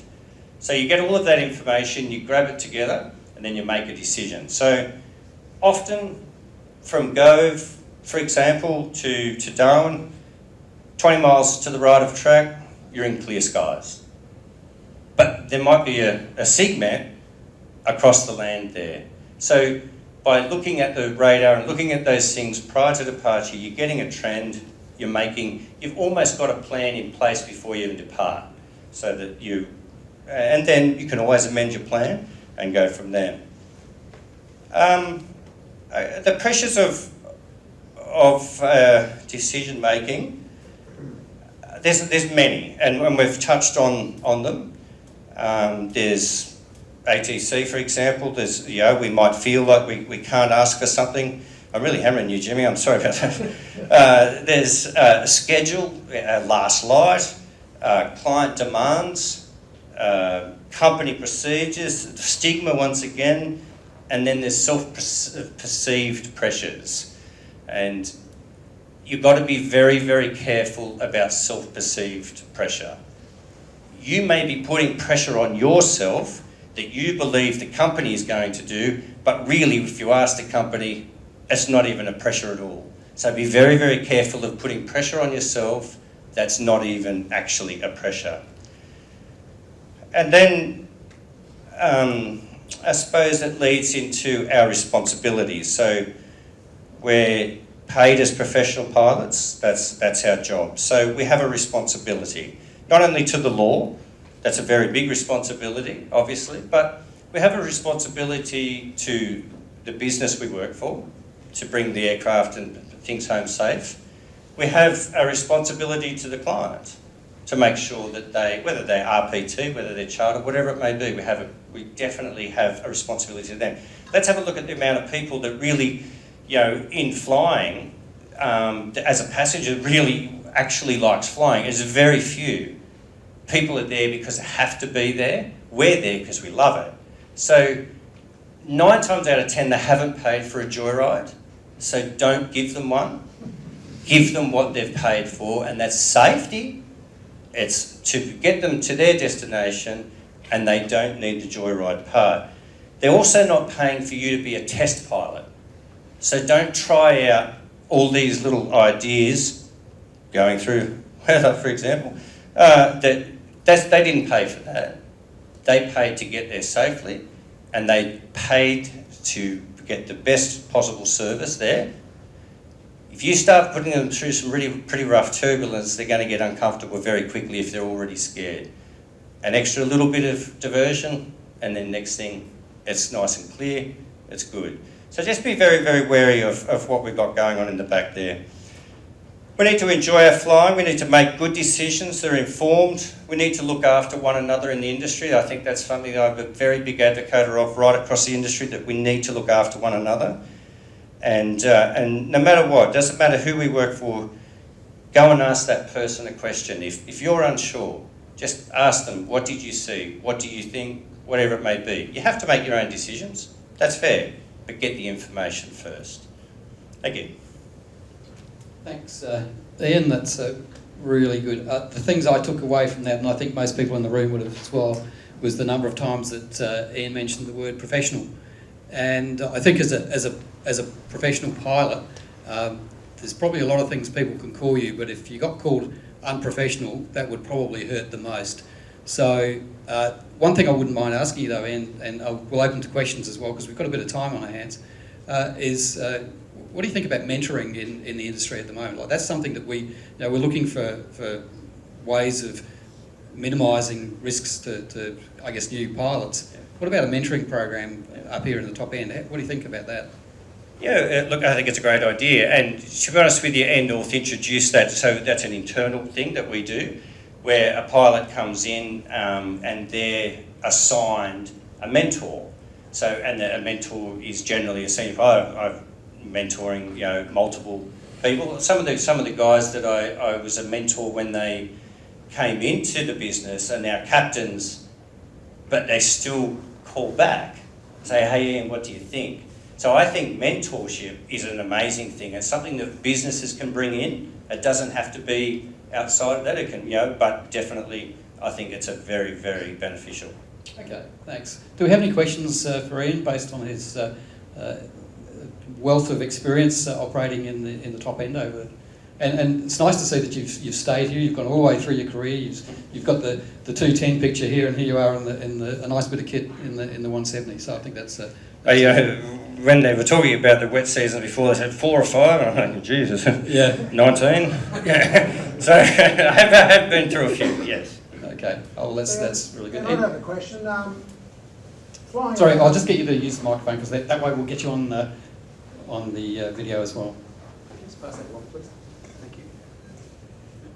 Thank you very much. Ian, I guess in the top end, and you've been here a long time, we get to fly around here for 7 months of the year in a pretty benign environment, and of course your personal minimums change as that occurs. You got any advice on at the start of the wet season and reviewing your own personal minimums and how you go about it and how your company goes about it? Yeah. For me personally, and it's very easy, like you say, to become complacent. There's no question about that. The dry season's so easy. It was come in, 10 minutes later, bang, bang, launch, let's go.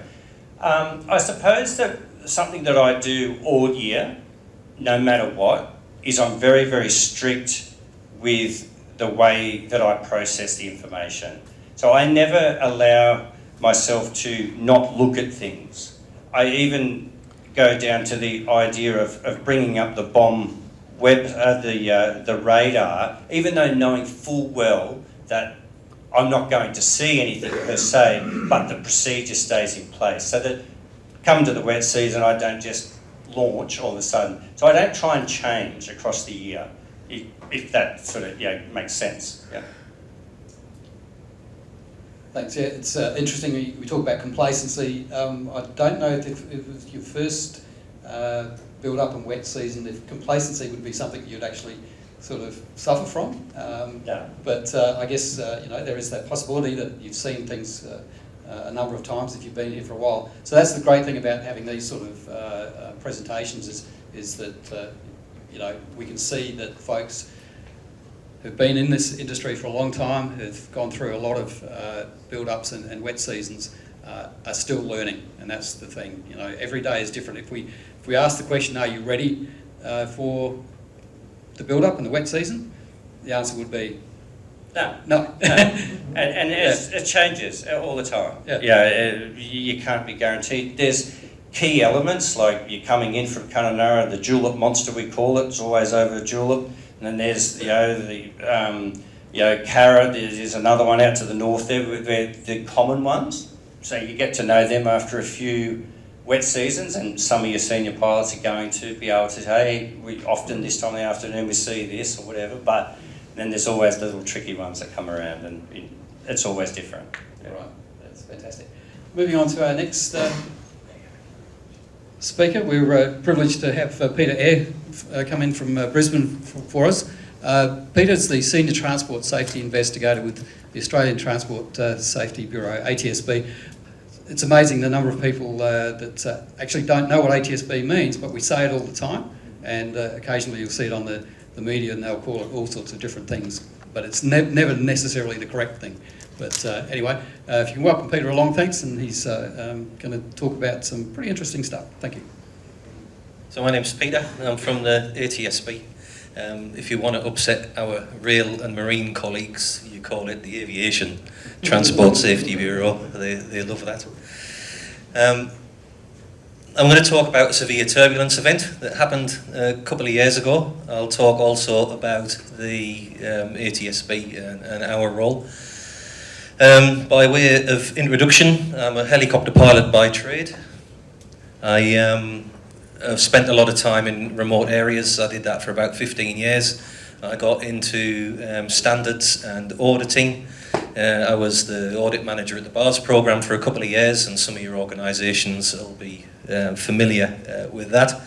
And coming up on 4 years in February, I joined the ATSB as a Transport Safety Investigator. Along the time there, I studied human factors, and in there safety management and some resilience engineering. The human factors study was prompted by things that had happened in my flying that I wanted to understand. There was a couple of things along the way that I couldn't really work out what was going on. And when I joined the ATSB, they require their investigators to have formal training. So we do a grad cert with RMIT in Transport Safety Investigation. So the ATSB, our role, we improve transport safety. We do that through our occurrence investigations and through data analysis and trend analysis. We do it for the greatest public benefit, and that means a couple of things. I mentioned we cover rail and marine as well as aviation. In marine, it's bulk carriers and cargo carriers. If one of them grounds in a busy port, that can have significant economic effects for Australians. In aviation, it's mainly for avoidance of harm is how we improve, or why we improve safety. We do it through independent investigation. We are entirely independent from any other agency. We're independent from CASA, who've been kind enough to invite us along tonight. We're independent from the cops. We're independent from safe work. All of our investigations are purely about improving transport safety and nothing else. No one can take an ATSB investigation report and present it in any civil or criminal proceedings. It just can't happen. And we influence safety action. We're not prescriptive. We won't tell people what to do. And we can't force anyone to do anything either. What we will do is, through the course of an investigation, identify safety issues, and we'll publish them and say, look, this is the safety issue. We expect a particular organisation to fix it, and they've got to come up with a way of fixing that on their own. We would also like other organisations in similar positions to them to analyse that and see if it's appropriate for them to do anything about as well. And then we can, tidy up these safety issues and improve safety as we go. when we talk about risk and safety management, and Ian touched on it, we're not doing it because we're soft. We're not doing it because we're scared of anything. We're doing it because that's the way we improve our capabilities. That's the way we can do extraordinary things. And organisations can only grow and improve their capabilities, and pilots can only take those steps up by active management of risk. You know, like Bill Voss says there, it's not because we're timid, it's because we want to do better things. Now, there's some important points about Atsb Investigations. They're all no blame investigations. We're not interested in blaming anyone. All we want to do is find out what happened so we can get to the safety issues and we can see those resolved so we can prevent any reoccurrences. No one is immune from any of this. Any one of us could be involved in an occurrence. If anyone can read a report and then exempt themselves from what's happened in that report, then I feel like I haven't done my job properly. Everybody should be able to see how they could meet a similar set of circumstances and end up in a similar place. And when people are participating in an investigation, you know, it requires a lot of honesty and it requires a lot of trust in the agency and also in us as an industry. You know, it's really easy to judge someone as a result of a situation they've been in. It's a lot harder to, you know, nail down the context and think about it and have some empathy with it. While I was flying, I thought I knew what an accident was, what an aviation accident was. It wasn't till I joined the ATSB that I realised I had no idea whatsoever what an accident was like. I had no idea how awful the situation is. I'm going to mention 2 fatal accidents now because they're both important for the context of what we're going to talk about with the turbulence event. One is very close to home, Hotel Whiskey Yankee. A lot of people here would have been friends with Daniel and Darcy, and probably and definitely even still feeling it, still dealing with it. There's another event more recently, Sierra Uniform X-ray over in Mount Isa. This wasn't turbulence related, it was a structural failure during a survey. There was corrosion and fatigue in the carry-through spar. When we identified that, this was also a double fatality, and when we identified that, we take the information to CASA and to other regulators around the world, and they produce an airworthiness bulletin, and as a result of the airworthiness bulletin, a number of 210s are pulled from service. So what we're going to talk about now is an occurrence that happened 2 years ago. Sierra Juliet Whiskey.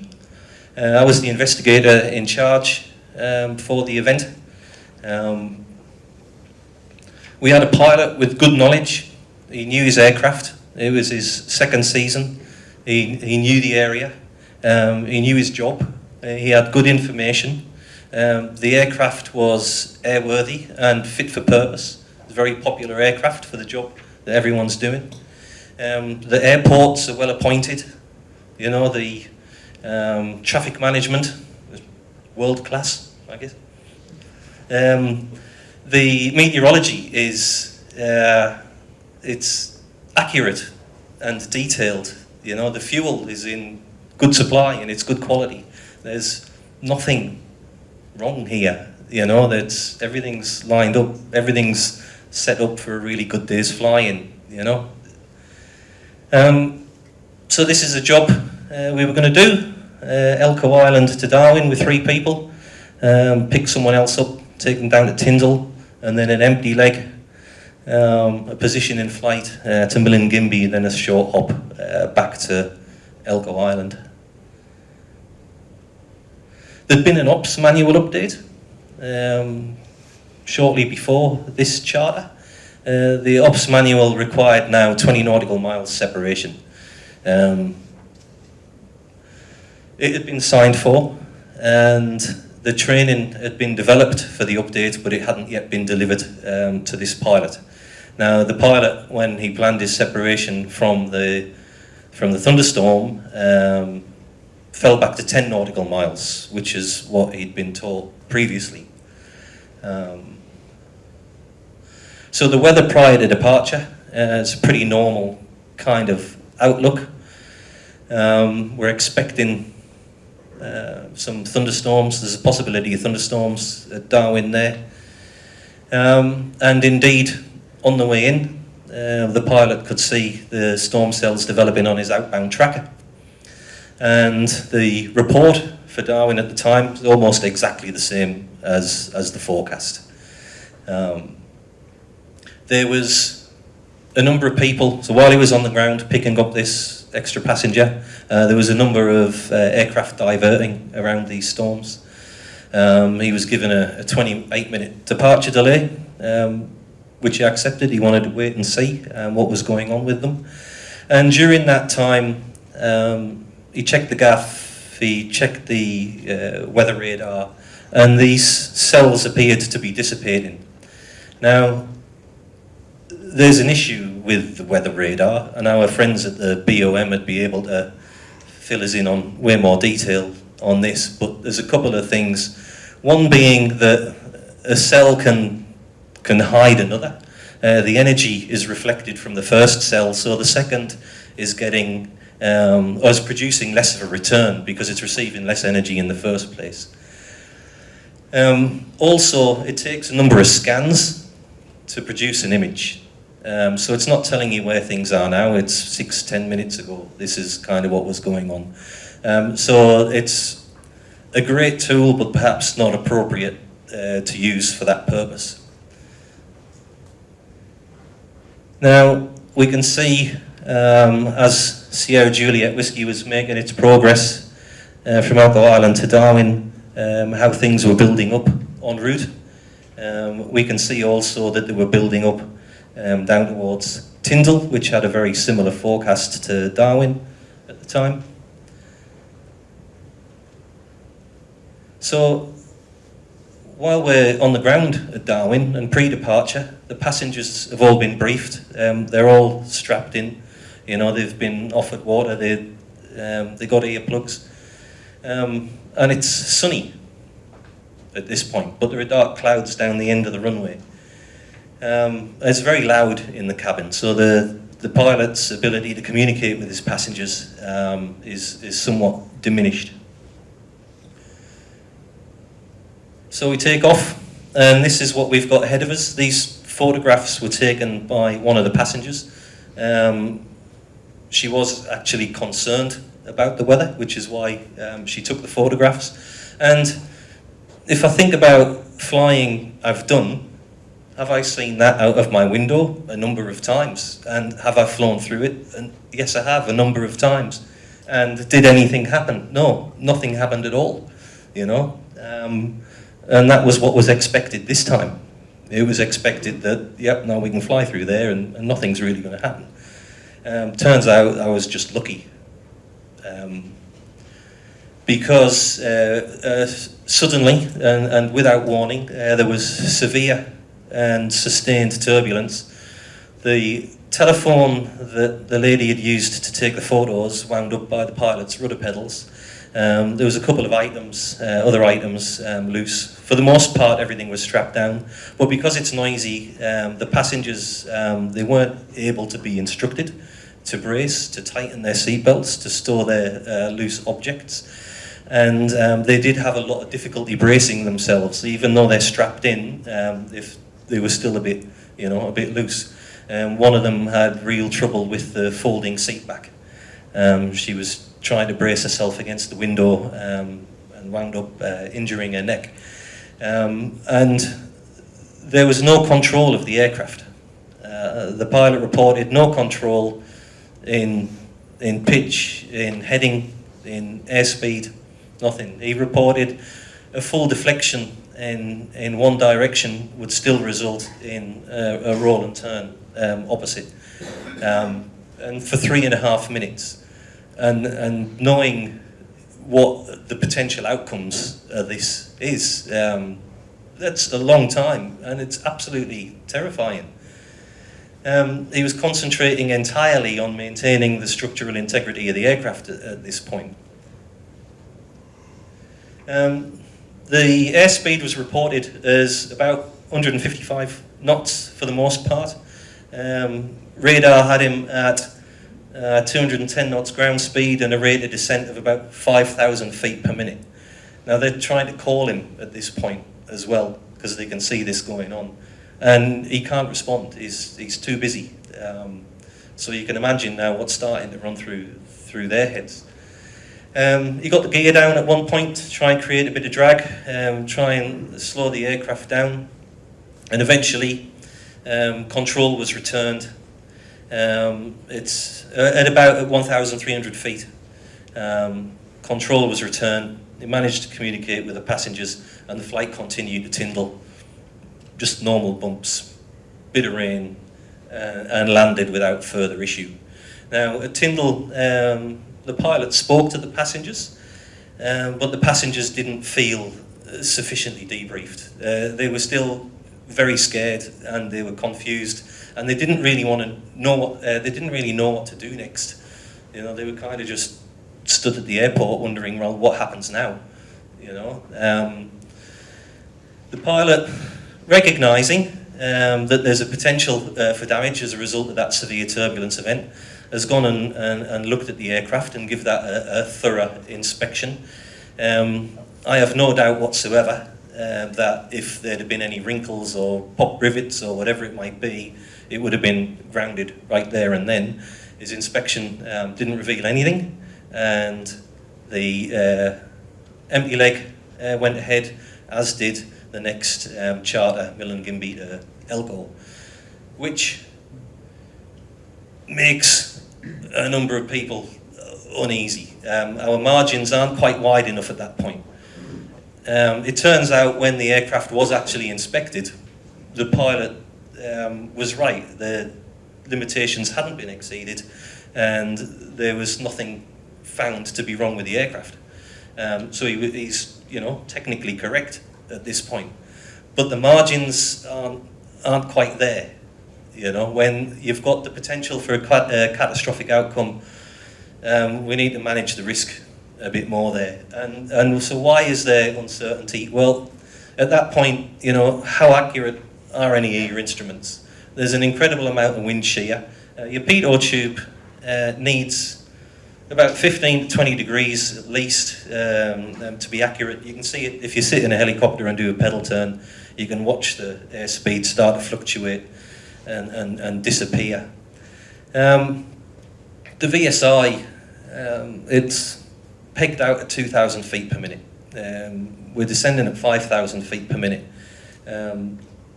We can't rely on that instrument either to make any assessment as to what's happening in our aircraft.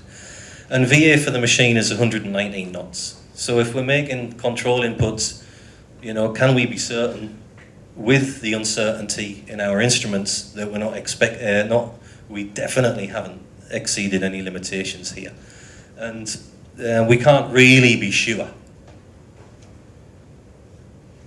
So after an incident like that, you're quite likely going to be in shock. But if you're in shock, you might not necessarily know it, and it can affect your decision making. Without you realising it's affecting your decision making. Everybody knows about illusions, you know, like the leans or, you know, false horizons, or rotor wash on the water, and we know how to recognise them and deal with them. And you basically check whether what you're feeling or what your current understanding is matches the information, other information you've got. And after an event like that, it kind of needs to be treated as if it could be an illusion, you know. It's a red flag.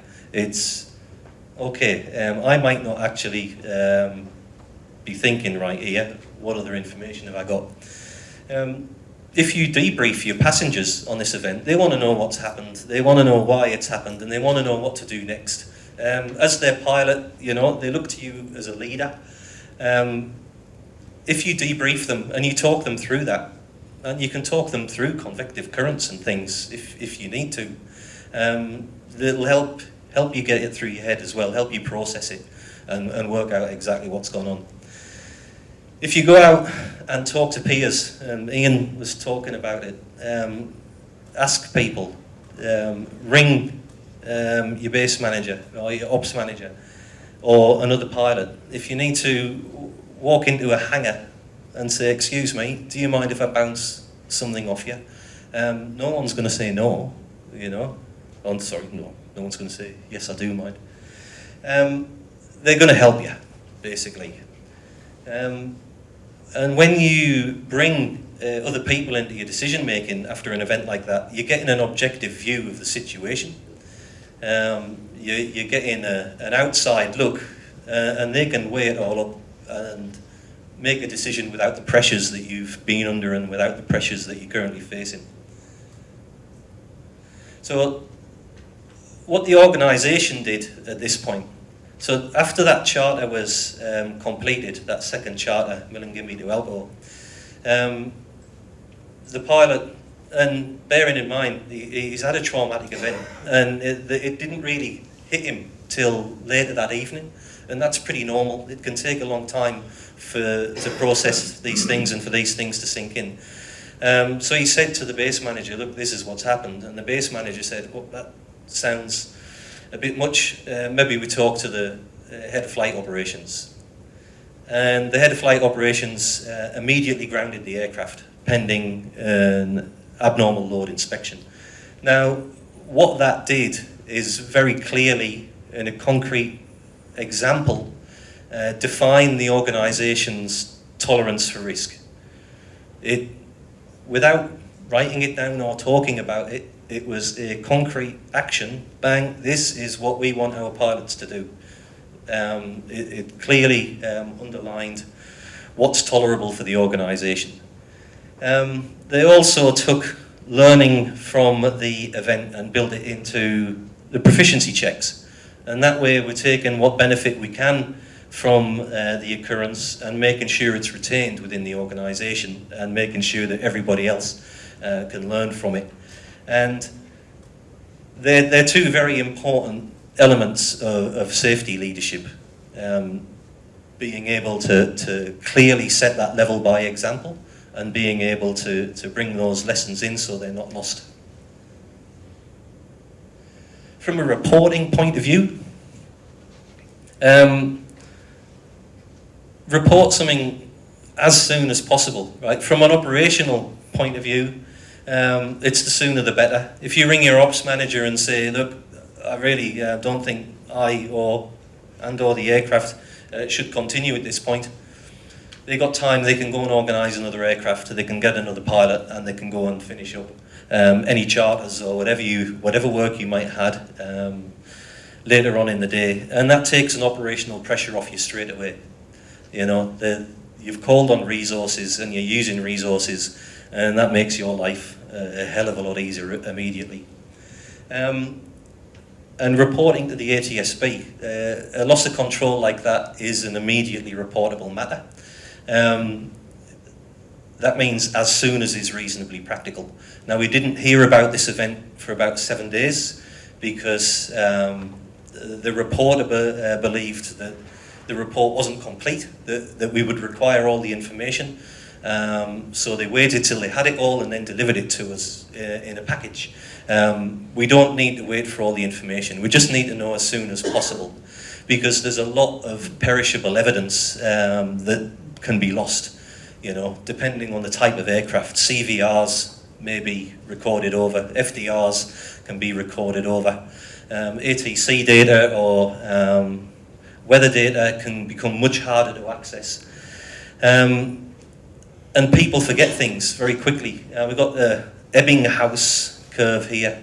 Back in the late 1800s, this guy tested himself out. He was trying to remember random three-letter words and seeing how long he could retain them for. And his research progressed from there. It's still used a lot in training, about smoothing that or developing the retention curve. If we talk to someone immediately after an event, there may be things that they remember about the event that are particularly useful to the investigation and useful to us as an industry. If we don't talk to them for 7 or 14 days after an event, we've lost the opportunity to find out exactly what they were experiencing at that time. So the safety messages in the report really amount to two things. Number one, avoidance of thunderstorms. There's two things a pilot can give themselves, and that's time and space, and they should take every opportunity to do so. Yes, you can avoid the thunderstorm by 20 miles or whatever it might say in your company operations manual. But what if we departed Darwin at 12:30 instead of 14:30? We could have missed it by 2 hours. This investigation would never have happened. Now, I know that the aircraft was busy in the morning, it wasn't available. I know that everyone has got work to do, and I know how busy operations managers are in organising everything in the first place. But if you can work with your customers, and the more mature your customers are, the easier that gets. And mature customers do make an enormous difference to an operation. If you can work with them to build in margins, then all the better. And the other message is use and provide support. Now, there's two charts on the screen there.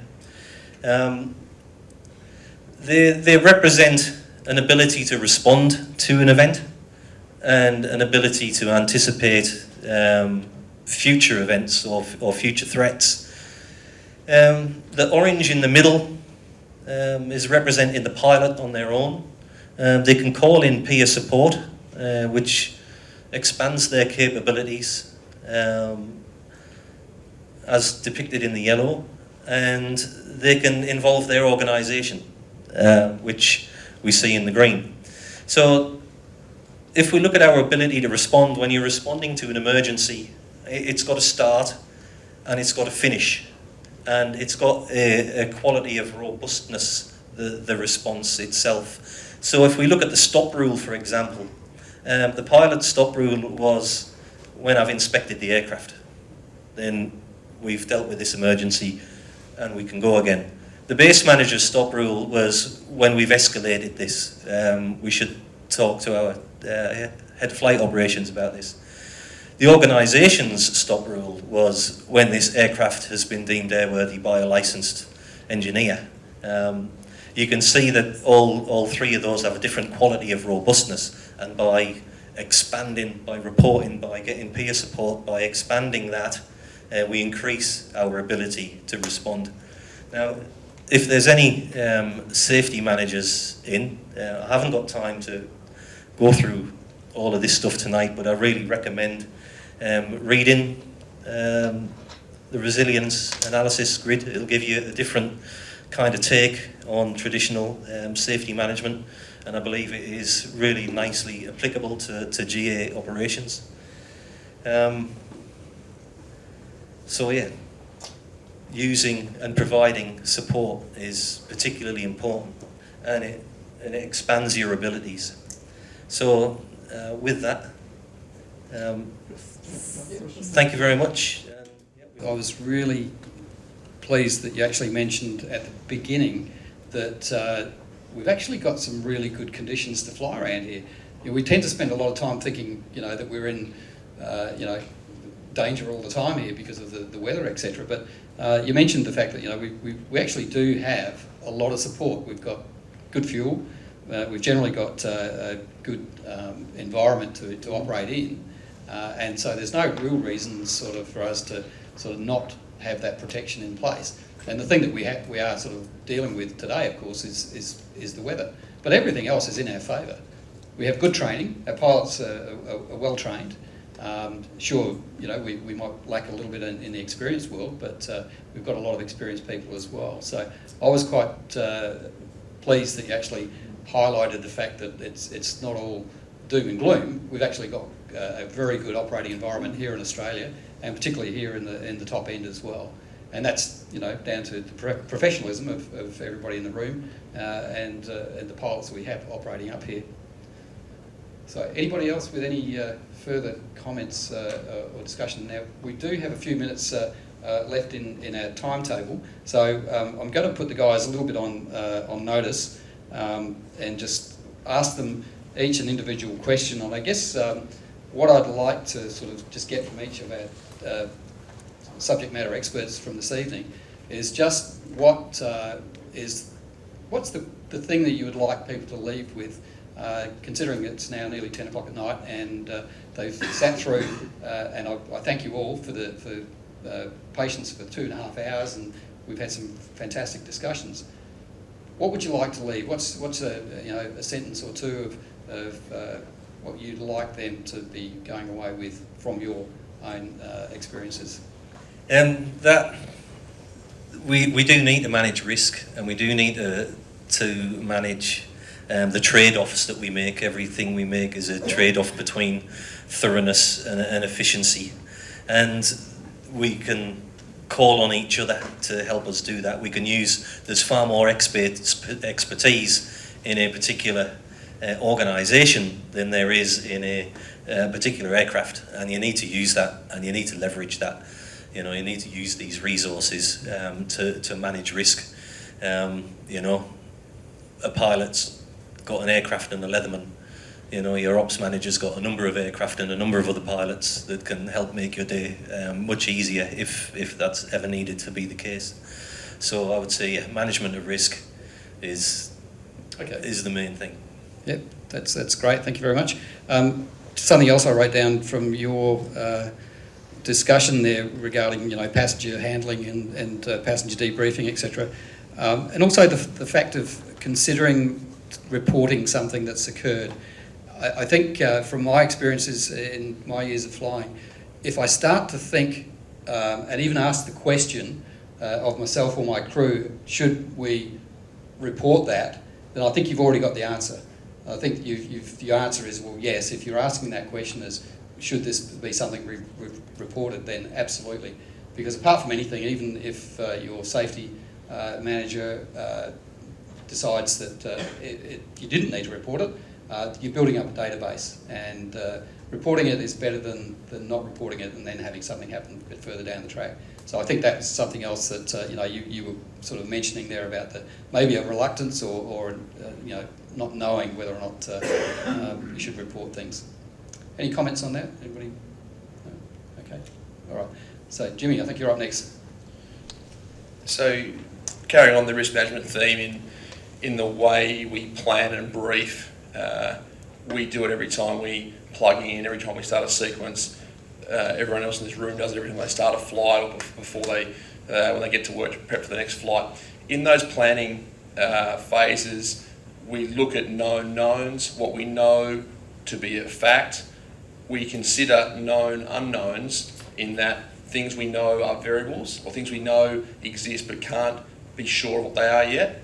The risk in those planning phases is the unknown unknowns. We can't know what we don't know, but if we risk mitigate effectively on what we do know, we allow ourselves margins to compensate if those variables change in a way that's not favourable for us. Thanks, Jimmy. And Ian, just one takeaway message for everybody.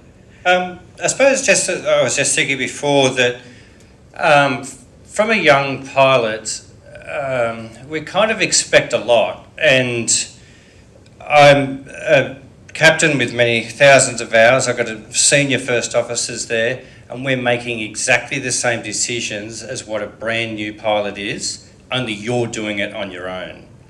So give yourself time, give yourself space, and don't take risks. Excellent. Okay, thank you. And I think, look, the other thing that it comes back to is that we've all learned to fly at various stages, but there's a few truisms that are always in the back of our mind. And you know, things don't change just because you're flying in these conditions today. It's aviate, navigate and communicate. And those three things resonate with everybody in the room, and I think that's something that just keep that in the back of your mind. I mentioned earlier on to keep the normal in the abnormal situations. Well, if we can avoid the abnormal situations, then it will be continuing as normal anyway. So that kind of brings us to a logical conclusion for this evening. On behalf of the Civil Aviation Safety Authority and everybody who's presented today, we'd really like to thank our presenters for giving such I guess, an in-depth view of how it goes down here in the top end. If you haven't experienced one of these wet seasons before, you're in for a treat. For those of you that have, you know what's coming to a degree. And I just think the fact that we've got a full room of people here it just is fantastic that you've actually taken the time to come out, listen to people, talk about what's coming down the track. Now, if you've got any other questions, we're going to be around for a little while, and I'm pretty sure the guys here would absolutely love to have a chat to you about anything else. But if you'd like to sort of put your hands together and thank the presenters tonight, thank you.